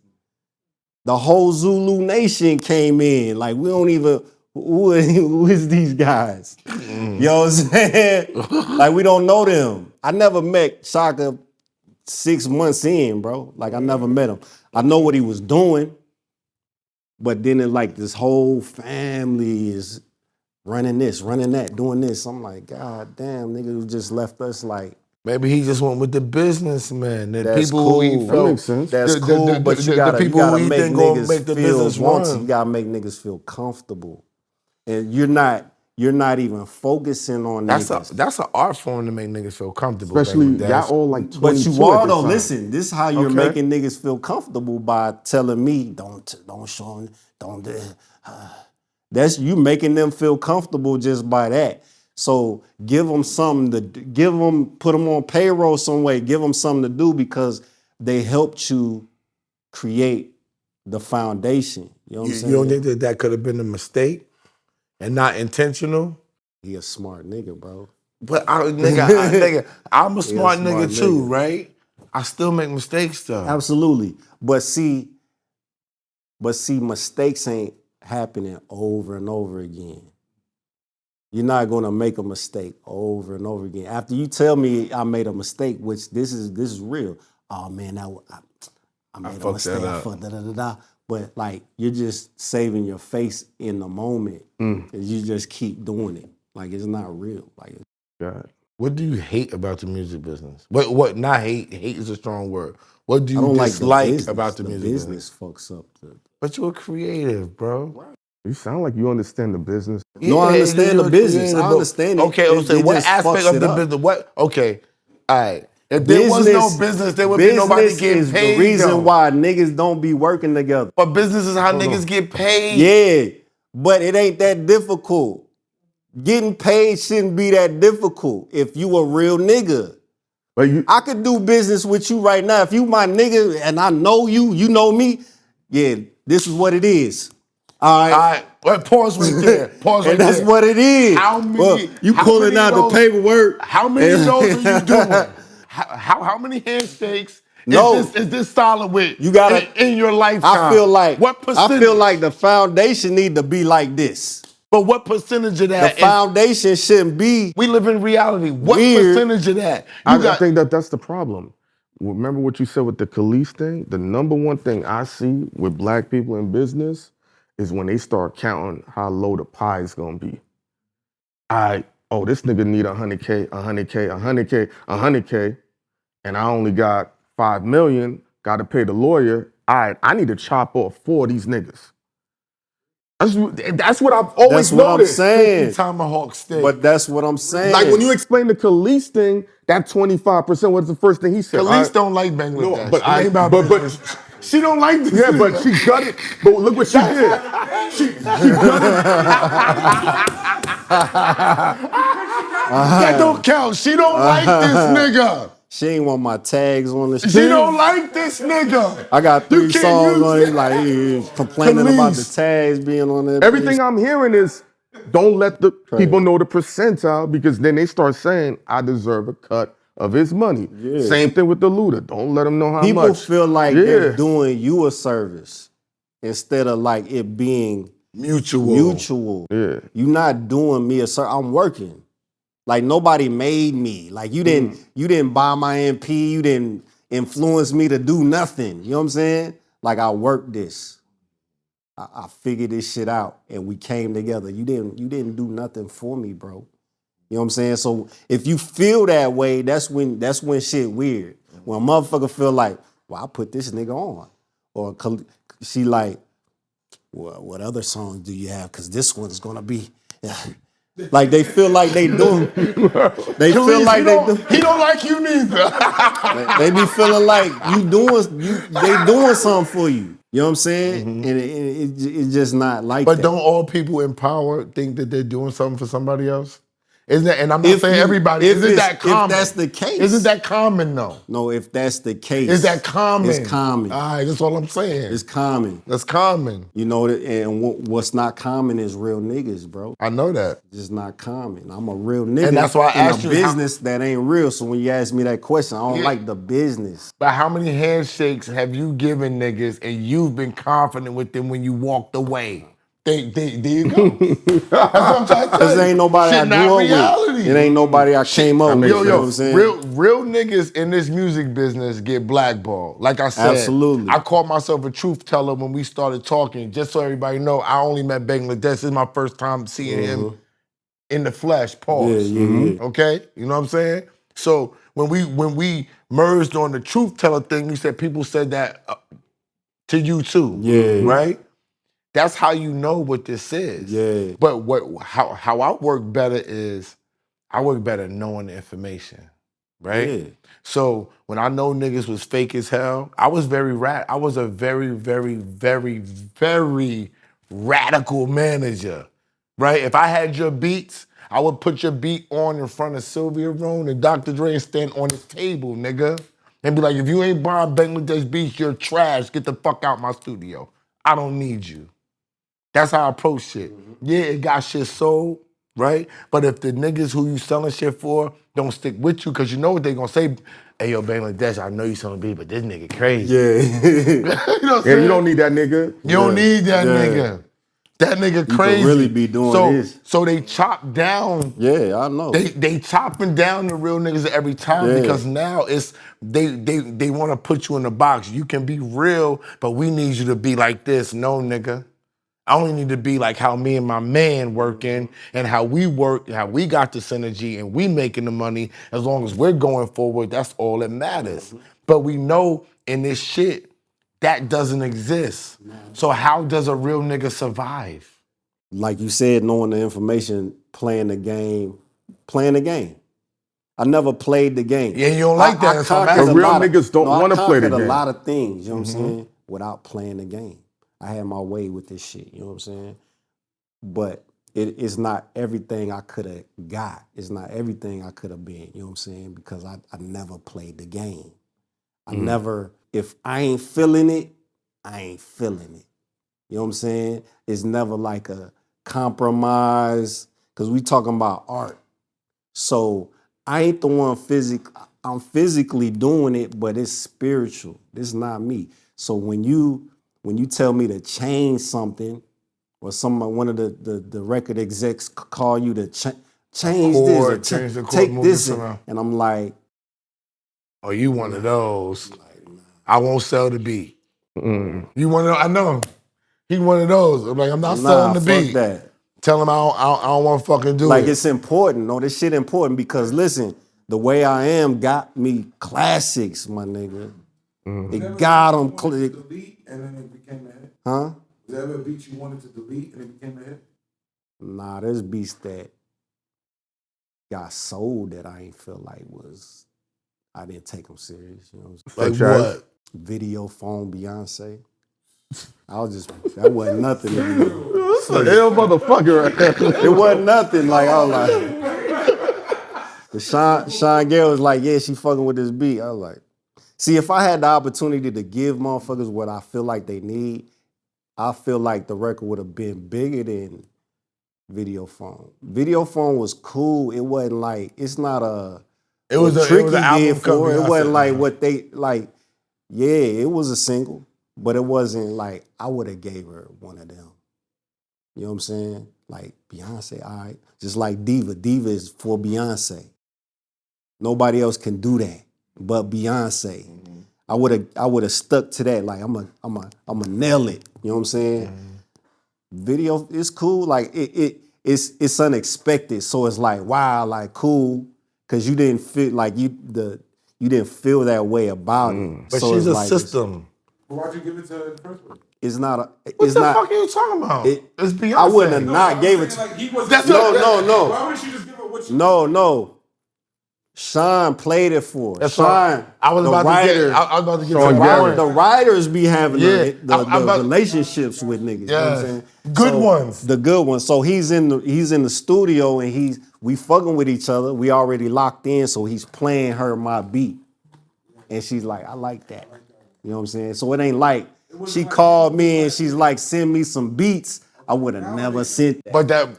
But that's why I'm glad he's saying it, because we got a whole lot of producers when they be trying to send people beats. Now I tell them, I'm like, beats when you're starting out is a relationship thing. The only way you're gonna get around that is if you find a manager, somebody that needs you, that wants to juice you, and they have the relationship. I think a forgotten art form is how to send beats. Meaning, I've noticed like producers from the era we're from are very confident what their beat CD is. All right, this is for X, et cetera, et cetera, et cetera. So now when Esso's chilling and dudes are sending him beats, I'm like, I didn't hear these. So they're overthinking what to send a lot of the times. No, What do you nah. think? I think so. They're trash. I agree that he's they- telling me I keep trying to say, and I'm gonna say this on camera. People in the music business, we listen to beats differently. So even if Heineken hears a beat, 9 times out of 10 the beat he like, I'm not. But what I'm saying is, that's not even the same beat I heard. But it doesn't. But That's what I'm saying. But no. But what I'm saying is, even if it's not the same beat you heard, right? If a nigga knows you're not a music nigga, you the nigga that bring me to the music nigga. You the nigga that bring me to Bangladesh, right? What I play for you, I'm not playing for Bangladesh. But what you're not understanding, the shit that's being sent to you, even I would have been like, no. You can trash across the board is trash. I can't sit here and disrespect the fact that y'all got a different set of ears. But after a while, you can be like, this could be something. And I'm like, I ain't hear none of these motherfuckers. This is the thing with like a real producer. I don't want to send you beats. I was about to say you don't. I didn't want to jump in. And if I send you beats, I'm already. I don't in want position you to lose. tell me what it is. I want the artist to hear the beat. I don't want the middleman saying, "Yo, this is critiquing my shit." I don't like that shit because artists and the producer have a different language, way different language. There's niggas that are good A&R niggas that can pick beats, but the majority of There's niggas, few of them. they not. There's few. So it's like niggas want to be important. They want to be in the middle of shit. They want to be the ones that connect the shit or Get the credit. And I hate sending a nigga the middleman the beat and Chris Brown ain't even heard the shit. Yeah. Cause That's a fact. send me some more. No nigga. Like I'm a producer, so I know what I sent you. I know what I sent you. You know what I'm saying? So when I bump into Chris Brown and I play them same beats, he like, yo, this shit That's crazy. Mm-hmm. I don't need you.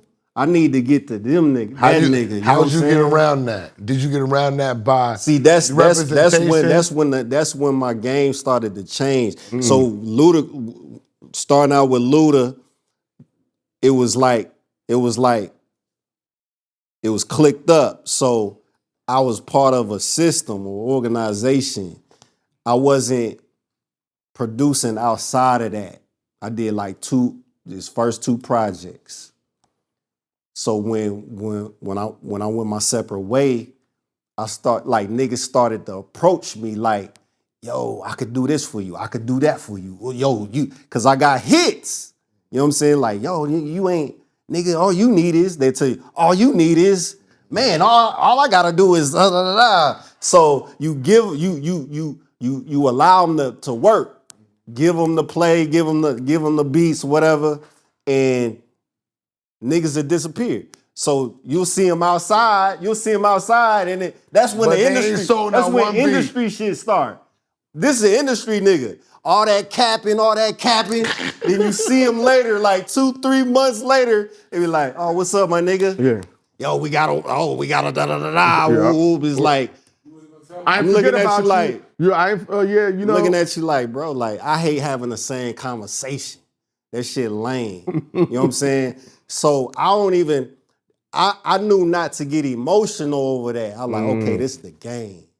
These niggas, let me talk to the artists. Fuck these niggas. So I started going outside. I got a hit. I got 2-3 hits. I'm seeing niggas. Yo, I'm Bangladesh. I did What's Your Fantasy? I did da-da-da-da-da. Word. That's how it happens. Now niggas want to listen. Back then it's politics. If niggas wasn't just, if you was just a regular nigga, ain't giving you no time of day. Nigga, I bumped into Busta Rhymes in 06. I had just did Kelis Bossy. What's up, my nigga? I did Kelis, I'm Bossy. Word. Called me to the hotel, playing them beats. He didn't pick nothing, got the beat CD. 2 years later, I do a Milli. Call you and say, I need that beat. Yo, he's in the club. He's in the club. He tells me this story, him being in the club when he first heard of Milli. He's like, yo. So I had 2 different names. So when I first came in, it was my government. I ain't had no stage name. Mm-hmm. So, you know, by the time 2003, I started tagging my beats. One of the first niggas. Started tagging my beats. For real. Started tagging my beats. So niggas started calling me Bangladesh. Bangladesh was like my company. You know what I'm saying? So I started tagging the beats, niggas started calling me Bangladesh. I met Busta Rhymes as my government. So in the club, you hear Milli go to A Blitz. He's like, yo, A Blitz, who did this beat? He's like, that nigga Sean Jay did. No, a nigga named Bangladesh did this. Like, that's the same nigga. Yo, when you just said Sean Dre, Yeah. I'm really the same nigga. I ain't know same nigga. I ain't know that this was the same nigga. So Bus goes back and gets that CD from 2 years ago. See, it sounds better now. That be the thing too. Your beats don't be whack, bro. It be the timing. It be like what you doing, like how lit you are. That shit look different. It sound different. Like wow. Now I understand. And he done picked the beat off the CD. Now he's like on my line. You know what I'm saying? And that it's no knock. It's just that's industry. Game, yeah. That's the game. And I had to learn that shit. So it wasn't like I wasn't taking shit personal. I say that to my niggas all the time. It's like if I get in front of an artist, I'm a producer. I know what to play niggas. I'm not finna. You can't sell my product like I can sell my product. You know what I'm saying? We're not gonna have the same vision. We're not gonna play this beat first. I'm gonna play the right beat first. I'm not finna sit here and play 20 beats and get to the 21, you know what I'm saying? Like I've been in the studio with niggas playing beats, man, them niggas be playing beats, they beat makers. You get to like the 30th beat, the nigga be like, yo, that's one. Nigga, I couldn't even laugh. I couldn't sit through 30 beats. Never. Like that's crazy. I'm going to the studio with 3 beats, nigga. I'm about to say 3 to 5 beats. I'm coming with 3 beats, nigga. You gonna like one of these beats. The first one I play, you gonna like it. You know what I'm saying? That's it. That's the banger. That's the universal that's banger. It right there. We ain't had to go through no shit. It was so easy. When I get in, when I'm locked in with the artist, easy. When it's the middleman, this man, this shit don't go nowhere. The A&R nigga, I never been in no building. I ain't never had no executive nigga. I ain't never had the big homie. I ain't never had nothing, bro. You know, these super producers be having Jimmy Iovine, they be having Clyde, they be having all these resources. They put them in a position they be having where they call you up and say, yo, Bangladesh, I got a project for you. Do this. Never had that, bro. Never. So I did this shit how I wanted to. I could do a lot more. You know what I'm saying? But I did a lot. I did classic shits, just wiggling. Do you think you would have flourished more if you was in a system like a Rock Nation? Absolutely. Like in any system where niggas is funneling me work. So it don't even be how hot niggas be. That's why I be telling niggas be hot. You see this nigga going crazy, the hottest producer. It's because niggas in his pocket funneling him work. Mm-hmm. You know what I'm saying? It ain't cause he just like that. He got the big homie, he got this, got the uncle, like all these elements. And everybody getting a couple dollars. Everybody getting a couple dollars. They making sure you hot. Nigga ain't never been in my pocket or benefited from it. Where it's like, oh, I'm gonna do this for you. Would you nigga, be I done got on Rihanna album, nigga, without them. Nigga, I went this way. Would you be opposed to it? No, not like in if they time. approached you and they knew the right business. I used to be like going sitting in meetings and shit. I done sat with Jimmy, I done sat with Dre, I done sat with these niggas, man. It don't go nowhere. I don't know if it's the aura, if it's the vibe, I don't know. But when niggas are around real shit, bro, they see what I can't take advantage of it, bro. I'm gonna take it off of you, pause, and just put it on people like us, me and Ghost. It's other motherfuckers getting sponsorship and money and put my drink in your shit. Yeah. Niggas don't got followers. Niggas ain't got no influence. How the fuck is they getting that? Because they know if they come to us, it gotta be right. Yeah. You going? Yeah. You can't give me the pennies. You want the sweet chick in the back, my nigga? You got to give me fucking $50,000. Yeah. That's what I want. You know what I'm saying? So if niggas know that you want that and you know the business, why are they gonna fuck with you? I Exactly. can't take advantage at that point, They're bro. playing a waiting game. They It's just hoping really you fade just out. being transparent and real. Don't try to play the game. Don't play the game. Just come to the table with the game. But it's the Just rap lay game. the game out. But it's the rap game. And I'll respect that. I'm like, all right, then we could talk. We can negotiate. it's the rap It game. ain't like you slick, sneaky. Everybody you know? cheating. I It's feel the like rap a chick. game. They cheating. You know that. I feel like a chick. Like you Yeah. you trying to fuck. You trying to get like you gonna sell whatever just to get a nigga in the bed and shit. I ain't really like, I don't be feeling that. So like in today's time, I would like, I still got motion. You know what I'm saying? Still You were just on Jimmy Fallon on what, Friday and Saturday? What is that? changed Lil Wayne first single. Yeah. Yeah, that's a different type. It's of called music. what again? It's called what? Because they don't pay attention. Pressure. And it's spelled differently. It's not. It's spelled different. PRESHA. So in today's time, yeah, that's what kind of I'm not looking for, but I kind of want that to appear, where it's like the plug, the push button nigga. You think Jimmy Fallon's gonna do something that's gonna bring more awareness to you? Yeah, I think everything's coming full circle now. You know, I'm like the most biggest unknown nigga, which is good because it's like a new life still. I'm not old. I don't look old. It's like I could change my name tomorrow. Like, are you Sean? Oh, nigga, You back to I Sean could be Jay, a whole nigga? new nigga. I could reinvent. I could make a new tag. I could be That a is whole true. new nigga. You know what I'm saying? But everything's coming full circle. When niggas know what I do, like they don't know the face. So Jimmy Fallon, and the more artists campaign you or talk about you, The artist got a campaign, yeah. artists never do that. They don't do that. They be worried about themselves. You know, I got the biggest songs with Wayne. It's like we need to do more. It be. I got classic shit. I did Gucci Man classic shit. It's like niggas need to do more work. Niggas need to do more work. Like when you give niggas shit like that, they kind of like hate it. Wow, why you think that? Because you Because it made gets all them. the attention. Get all the attention. And you did all this other stuff. It's like, man, they always talk about this. It's like you doing your job as a producer, like I'm doing my job, but they don't really like that shit totally.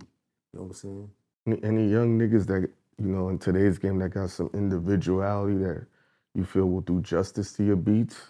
Yeah, there's a lot of young niggas, man. I was in the studio with this young nigga that Dallas Martin got here, Babyface X, man. That nigga 21. That nigga is good. Fredo Bang, we did some dope shit. I could just pay attention to you and know you can fuck with it. Although I don't hear, like you're not displaying it, I know you can fuck. You got it in you, pause. Got it in you, pause.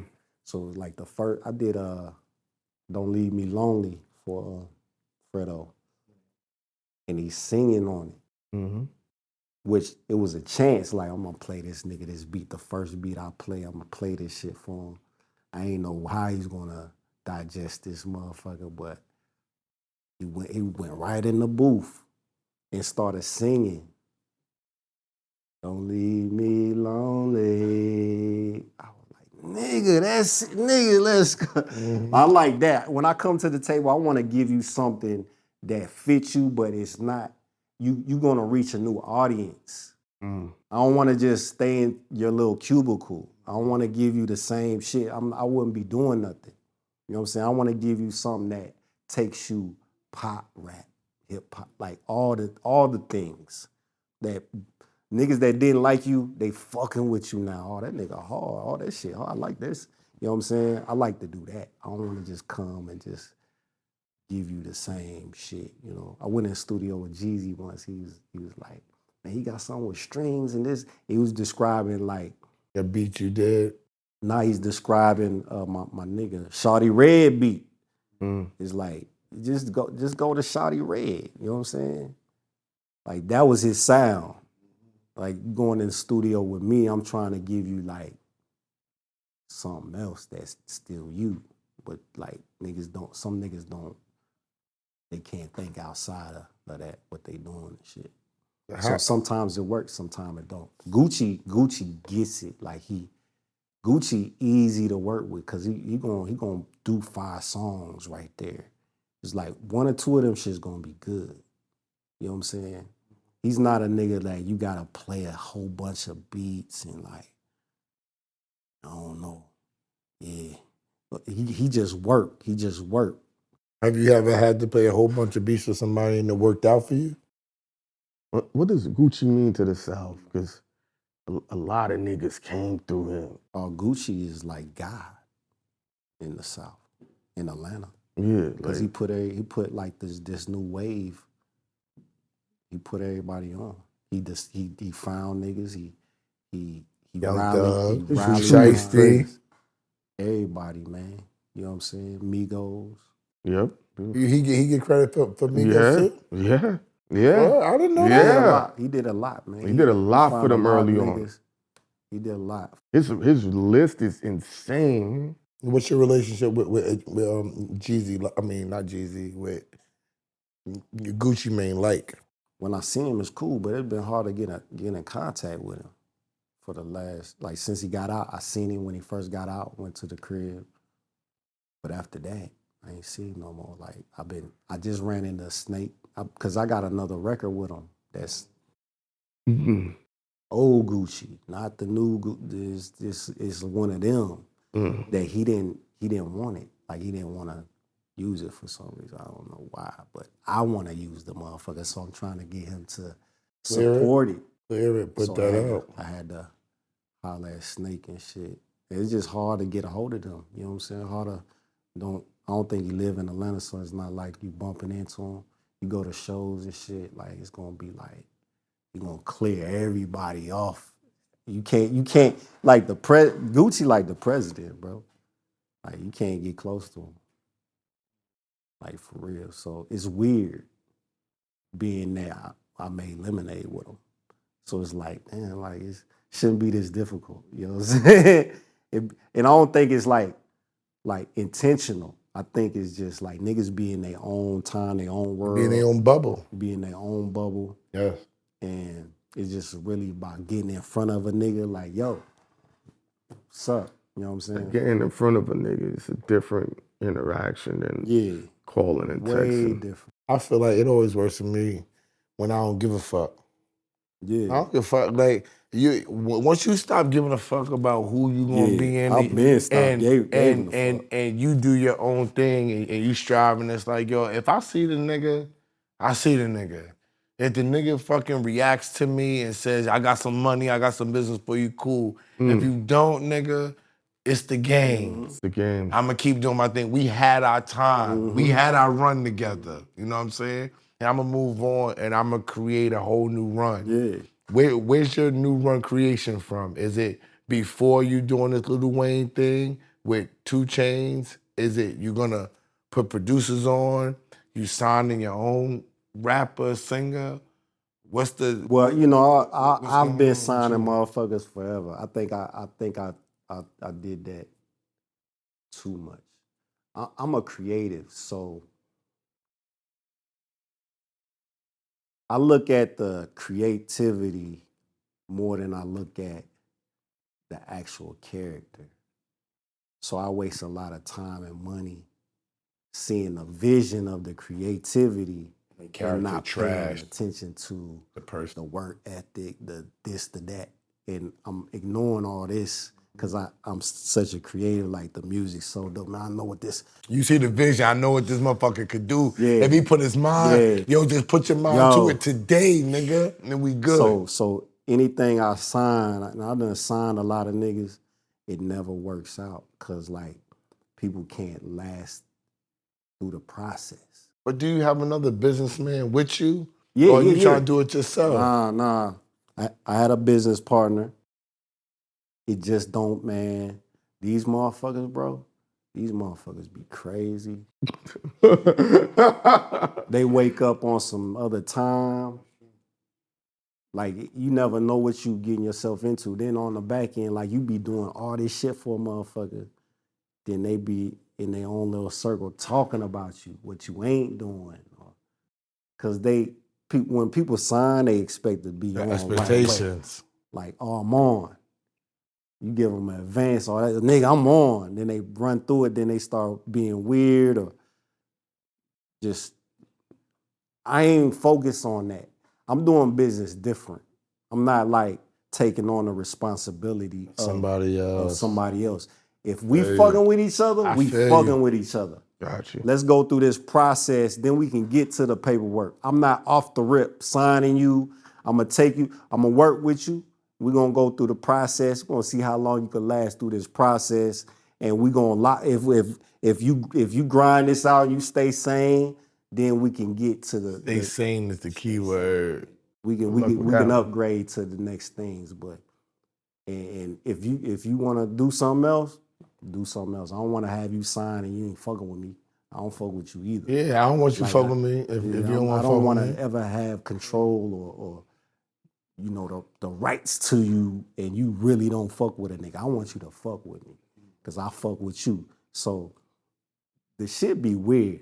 I done had a girl sign a Def Jam. I done had a group that Ezekiel and what's you named her earlier, Sylvia. Okay. Sylvia wanted to sign my group. Flew me and my business partner up and flew the group up. These niggas missed the plane. Standard shit. Complaining about what we ain't doing and what shit ain't doing. Got the deal. All Zeke want to do is introduce them to Sylvia. These niggas missed the plane, bro. Missed the plane, bro. Like, this is your life. Your life ain't shit now. Like, it's like, you missed the plane, bro. This is me and my business partner in the meeting. Like, where's the group? Like, these niggas missed the plane. Yeah, you know which flight they mad they missed? What? That soul plane flight you was on. Missed the plane, bro. Yo, listen. I got a better story. Y'all don't know about the dance. Well, you probably know about the dance. The dude that made the Bruck Up, right? Oh my God. A long time ago. The nigga does the Bruck Up on Buster Video. Rock Wilder knows the nigga. He comes with some phenomenal reggae records. Like, oh shit, I'm not even in the reggae. I don't even like it at this time. I'm like, these records is crossover. They crazy. Me and Barku Tubman set his deal up with Atlantic. All he gotta do is come down here, and he's local, no plane. He's in Brooklyn, okay? Right in Brooklyn. Probably on Okay? Flatbush. That sound like a Flatbush nigga. We in Atlantic. Me and Barku, and she got Craig Kalman ready. We know who Craig Kalman is, ready to sign niggas. This was before any black people really knew who Craig Kalman was outside the game. The nigga Bruck Up calls, he's 3 hours late. Niggas waiting for 3 hours. He calls, he says, yo, kind of scared to do this deal. And me and my manager, he ain't had no manager. He ain't had nobody. He was in the writer's room with me, bro. And I concocted this whole shit with motherfucking Barku. Gave Barku the play, call this nigga, tell this nigga this shit, tell this nigga this shit. Right, I did it right in front of Bruck Up. I did it in 2 days. It was easy. Boom, boom, boom, boom. And Barku said, we're getting 1.5 million. We down at that motherfucking office like, yo, oh shit, we about to get another payday. It's about to be crazy. I'm walking around this motherfucker like I'm about to run all this shit. This is gonna be my shit. Word is born, I'm talking crazy, nigga. And the nigga never shows up. Ever. He left me. He left us sitting out there. Now, mind you, I'm talking crazy shit. Like, yo, you see, I got Yummy, I got Maya, I'm Bruck Up, nigga. I got Rock Wilder. It's gonna be crazy. Put my office in the corner, nigga. I need to see my shit over the water. I'm talking real dumb, and the nigga don't show up, my nigga. Ever. He never shows up. not after me. He never comes and gets a record deal, bro. And I tell people to this day, I be like, yo, being a manager is the most thankless job in the music business. It's trash. I don't give a fuck what nobody say. If you're Mark Pitts and you're Puffy's man and you're managing Biggie, it's fucking great. But if you're striving and you're trying to make Bangladesh and this whole company popping, it sucks because you could get rid of me and I gotta fight you for the royalties that I help you make and all this other type of shit, man. Right? I think that's why I understand when creatives don't want to cross that line. But I'm saying this to the point, across that line is a big bag of money though. Absolutely. How you don't want that big bag of money? Are you comfortable with saying Crazy. I'm never gonna get? That's what I'm saying. It's the other side of this bullshit is where the money is at. Niggas don't even get the money, then fuck up. Yeah. They don't even get the money. It's like, God They're damn. afraid. I had a girl on Def Jam for 4 years. Never got dropped. Believed in her. Like Rihanna. That bitch went crazy, bro. Bitch. What about the freestyles? Like Big Crazy. Sean on your Lemonade shit, Jay Z. Man, I ain't really know about that Big Sean shit till I bumped into him. He was like, man, you know, I got a deal off that Lemonade shit. I ain't know that, nigga. I need to be on your project. Like, why the fuck is you coming up to me telling me what I did, nigga? Like, what the fuck? why? Like, we need to make some songs or something. Like, you need to like look I out just for saved your something, life, you know what I'm exactly. saying? I just saved your life. Why we even talking about this and shit? then he was fucking with the niggas that was making beats like me. Oh, yeah. Intern niggas. I know them niggas. Know who niggas? I know them. Oh. I ain't got no problem with him. I'm just saying, like, niggas, like, that nigga was Copying your shit. Is he that got on flattery? with the shit and when it got. Is that flattery to you or is that I trash? hate that shit, bro. Like, I hate that shit, I Nancy. hate that shit. When Jay Z hopped on his shit, yeah. And y'all gonna have me canceled out this bitch. What happened? Nah. $2,000. I was flattered by that. I just didn't feel like I wanted to make a song with Jay Z. I didn't feel like that freestyle was like really that dope. He was just It was just Jay Z. He was just on the beat. Like if I want shit to be impactful. You know what I'm saying? Mm-hmm. So I want the opportunity to like make the best song that we can make. You know what I'm saying? You're very lucky that you survived like that in this dirty ass business because Blessed. Blessed. Because normally people with the outlook and the wants that you have, very few get fired. It ain't but a handful of y'all. Nah, for real. It's a handful. Rock Wilder is like you. Rock Wilder is a beat music purist. He's a nigga that used to put the needle on the record and watch it. And see how the static and how it moved, and then he would play it backwards to hear the sound. Yeah, absolutely. You got any way you hear whatever you hear. Niggas not doing that. Nah, hell When nah. I first started managing Rockwell, you know what he made me do? Come to the fucking studio and I listened to beats. Yo, bro, yo, Duke. It's what Duke. Come listen to all of these beats. All night, smoke weed. What are we doing with these beats? Nothing. That you have. We're not doing nothing with these beats. You need to know how to hear beats. Yeah. So you know how we gonna sell beats. Yeah. Because nobody sat down and teach you. I thought I knew what was hot. I did know what was hot. But when you're with a beat nigga and you're making the beat, and I'm sitting up there smoking, talking shit, doing business, and I hear how it becomes what it becomes, it's a new appreciation. Yeah, absolutely. And that's a good point you made because the managers and everybody else ain't the creative, like physically creating it. So y'all could be in a different mindset of just making plays. When we like, it's like He made me a producer. It's like our baby, bro. Yeah, like baby. you can't sell this shit short, bro. Like this is not, He made me learn. He made me learn how to hear it from a producer's angle. I was fucking with this dude. he was trying to manage me real quick. And I did El Chapo for a game. So it had a sample in it, but I had to remake the sample and shit.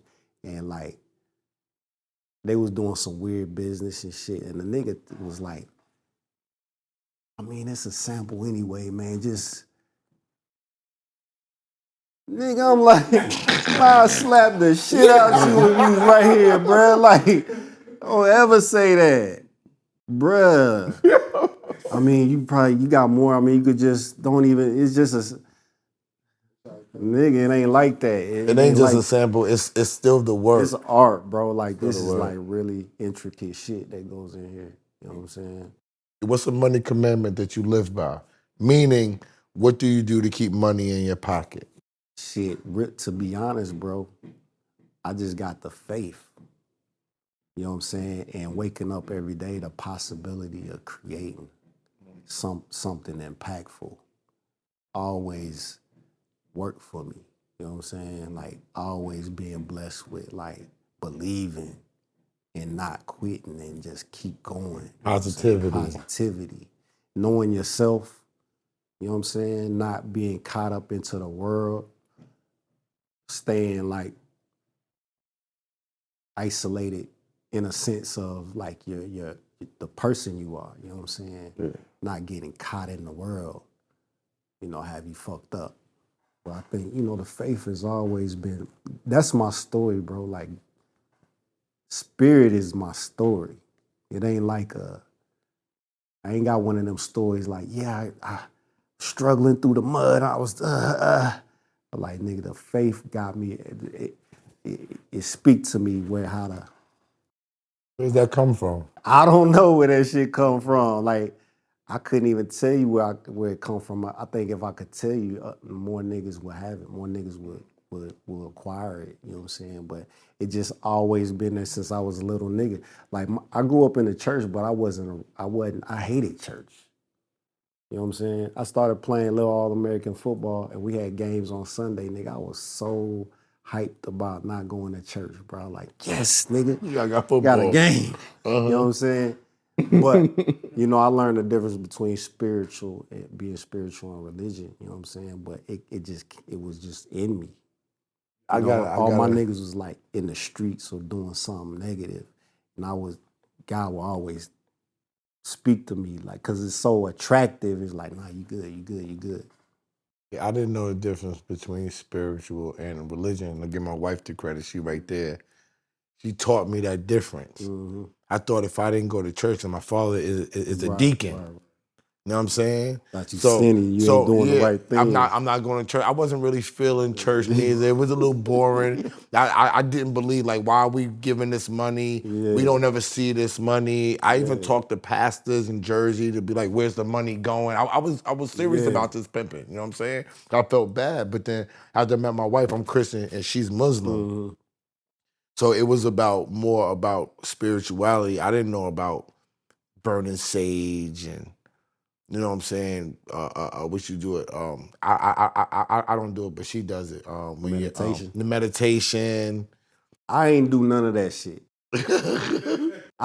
That's some new shit to me too. Okay. It was always a feeling. Like, gotcha. I'm gonna tell you a story. Like growing up in my neighborhood, you know, just seeing niggas doing shit, niggas having shit, and that spirit speak to you. Like, nah, you good. Cause I felt like it was telling me if I did indulge in this stuff, I wouldn't be blessed. Mm-hmm. You know what I'm saying? So I always stayed doing the right thing. Gotcha. So when I came to Atlanta and I made What's Your Fantasy in my auntie's basement, I got that same feeling. Gotcha. I like, when I made it, I don't know what a hit is, but I like, nigga, this, boy, I had that. Like, you go with that feeling. Shit out of here, you know what I'm saying? So that feeling always is there, bro. Like, I don't know, you know, where it came from, but. What would you do over if you could? Play the game. Be a politician. Yeah, be a Is politician. It too late? Nah, no? Mm-mm. Probably after this interview, but. They gonna know the game. Like that nigga just told us he playing us. Don't blame BagFuel for that shit now. After all this time, you ain't playing the game. Don't blame us for that shit now. Nah, I would play. No, to a certain extent. When niggas be, telling me to change the music and shit, I'm not changing it. You know what I'm saying? Because these are the things that make it what it is. And like a Milli, a breakup, these things is new invention. You did breakup too? Yeah. You I did the got breakup shit classics, too? bro. I got moments. I ain't know you I did ain't got breakup. I ain't got the records. I ain't got no album joints. I mean, a Milli is the most impactful song. That don't in the mean that's the world, one you're most proud of. I think I'm most proud of was the Fantasy, just because it was the first joint, and it was like That's still like iconic. Yeah. I was impressed by that. I was like, damn, that shit crazy. Like top 5 that I did, Rihanna Cockiness.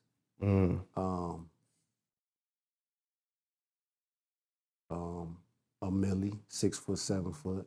I didn't know you did 6 foot, 7 foot Yeah, too. 6 foot, 7 foot. I didn't know you Ooh, did. We the got Nicki. Corey Guns. Yeah. We got Corey Guns on Tuesday. Yeah, did it on him.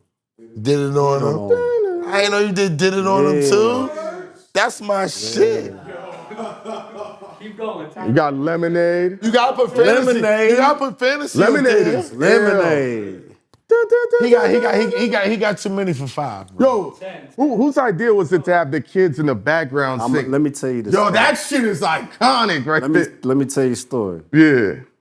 At that time, I was working with this artist that Coach K was managing. Through the artist, me and Coach got close. You know what I'm saying? I was in the studio with Sean Garrett at Patchworks in a small room working on Patchwork is iconic, bro. I love that studio. A. Marie. Okay. We was just in there working on something. Gucci was in the big room. Gucci wanted to meet me. He wanted me to come over there. So I took Coach with me. Like but that, he had just stopped fucking with Jeezy. Jeezy, you know what I'm saying? So I didn't really know how that shit was gonna go. But everything was cool. We go in the room and shit. And after that day, him and Gucci was locked in. That's how that whole shit. He went That's from my Jeezy to Gucci. that's my story. They might have their own little thing. They might have their own little thing. You know what I'm saying? But Nigga from Des Moines fucked everything up. But yeah, they was locked in. So Coach was managing him, and this nigga from the crib, he's like big dope dealer nigga when he was young. He went to prison for 10 years. He came out, turned into a multi-million-dollar real estate agent. So he knew this other real estate agent nigga, white dude. He wanted to do music, so he was linking us up.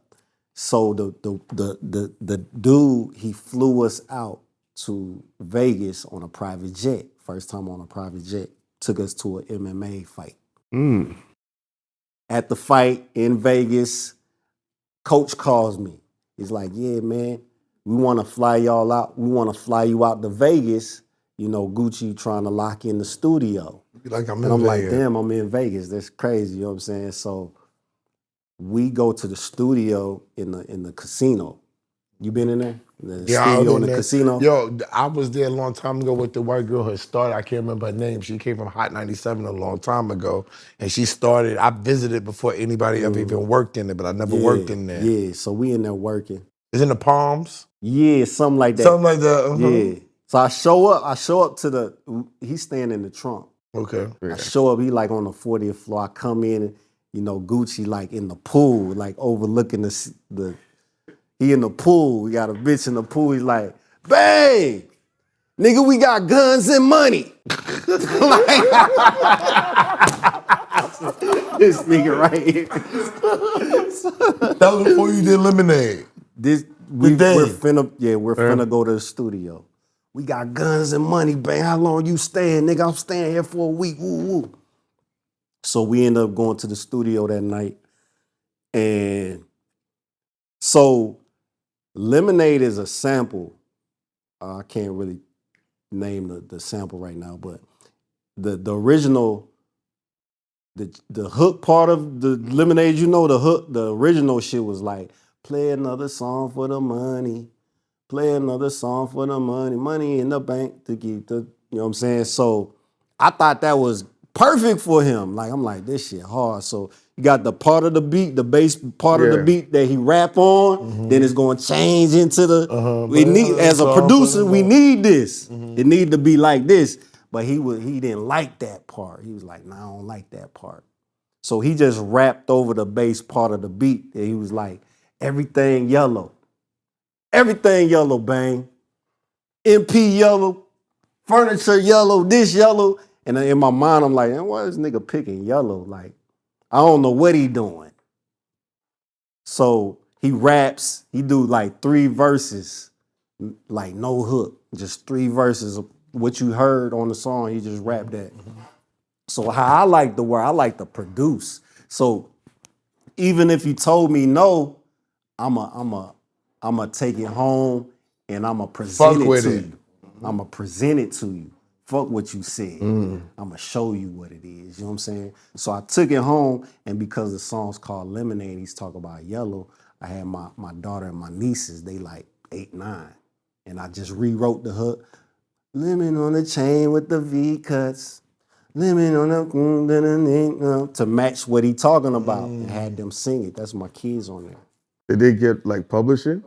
Nah, they didn't write the shit. You know what I'm saying? Oh, okay. I mean, you got credit, you get credit, but nah.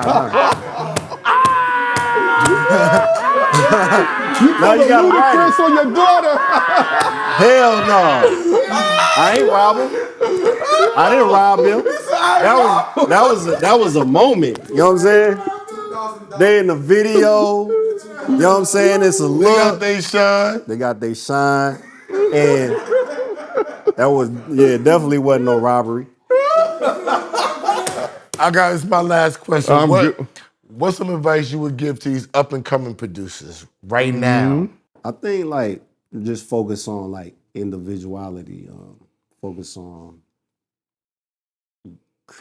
curating your style, a different style. You know, a lot of producers now or beat makers, they kind of like get into beat making because they heard something. They like Metro. They like ATL Jacob. They like 808 Mafia, and like people tend to do that.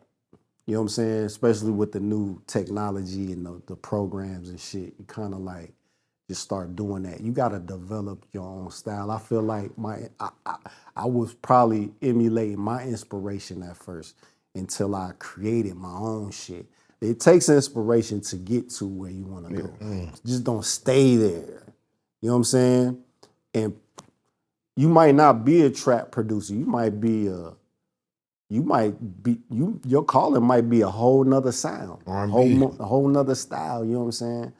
So I think to stand out, man, you gotta be an individual. You can't just get mixed up in everybody else. You don't think they can feel like the styles is all taken right now? It's been 50 years of hip hop right now. Nah, because like there's nothing new under the sun. It's just how you reinvent something. It's how you put your little sauce on it. It's how you do it. You know what I'm saying? So it's not like you're gonna. And I ain't gonna say that. I ain't gonna say you can't create a new style because you can. You know what I'm saying? I feel like I created a style. You know what I'm saying? So I feel like there's more to be done. Or you think they're just not taking time with their music? They're not taking time. Because everybody's rushing everything out right now. They definitely not taking time with their shit. But that's the program. That's the technology is spilling out shit. But isn't the technology supposed to be able to help you create quicker and better, not just create quicker? No. Well, like the better is like subjective. So a nigga might think his shit is lit because it sound like that. I think And that's what people like. Think about it. You got a phone that can keep all the information, but guess what it made us do? Forget telephone numbers. Before you had 5 numbers stored in your head. No, you had 45 Yeah, numbers. you You know what had I'm saying? But everybody now- number stored in your head. You had Yeah. sense of direction. You could just pull it up on Yeah. Waze. I used to drive from Drive. going to Atlanta with Yup. no No MapQuest, GPS. no shit, like a map. Yeah, and you ain't going nowhere without MapQuest now. No. Without a cell phone. Yeah. Niggas be know what like, I'm yo, saying? where do I turn? And Yeah. like, that's your hood. That's your hood. Yeah. You know, you turn up right Yeah, here. because you not, even the Yeah. kids today, when you're riding, they on their phone, they not observing, they not looking at they surroundings, so they don't know. Man, my son, I let my son drive like when he was teaching him how to drive, and I wasn't telling him how to get home because I'm like, we on the main street, we just make a turn and another turn, we gonna be should home. know how to You get should home. know that. And he wasn't getting in the left lane. I'm like, I ain't say nothing.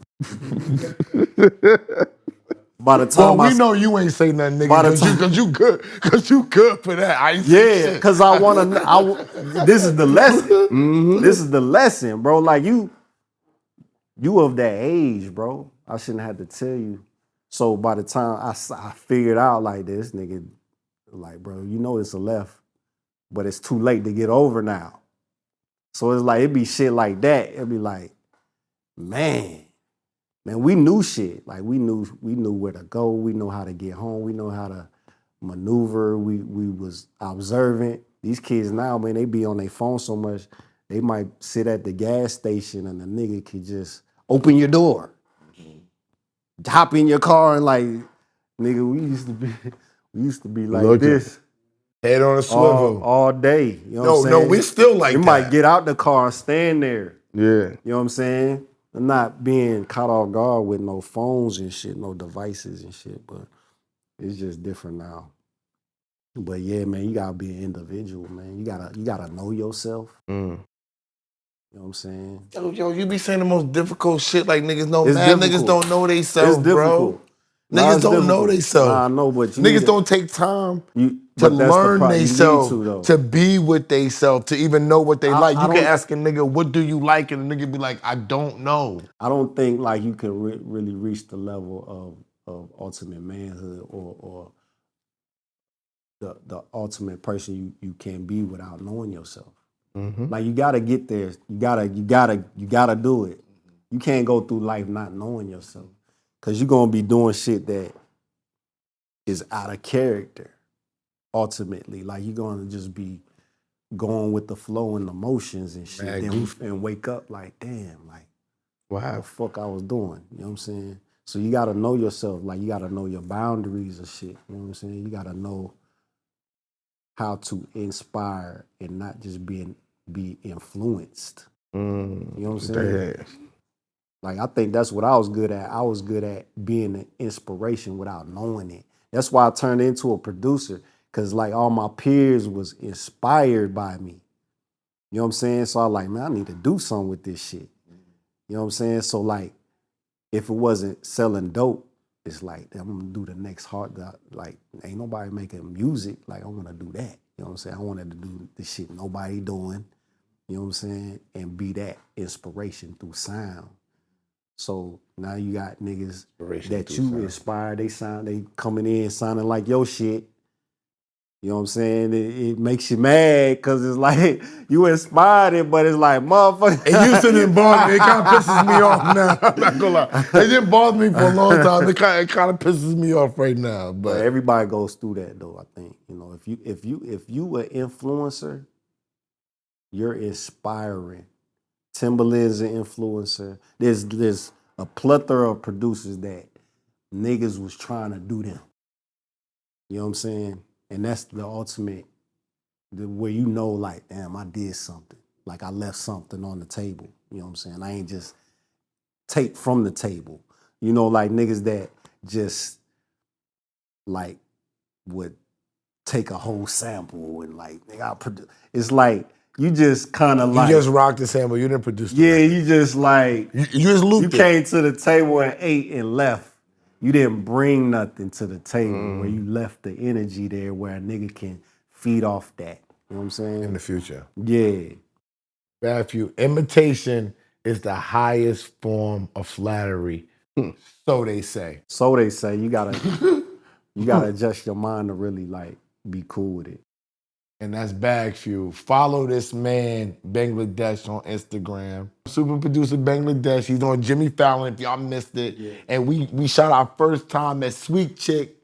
I can't even believe it. He looked out for us today. My man A, niggas are Sagittarius, so you know how Sagittarius get down with each other. You know how we do. Shout out to Nas, Queens in the building, always. We got one My Brooklyn favorite dude. rapper. I heard he didn't even mention him, and it was top favorite. Ooh.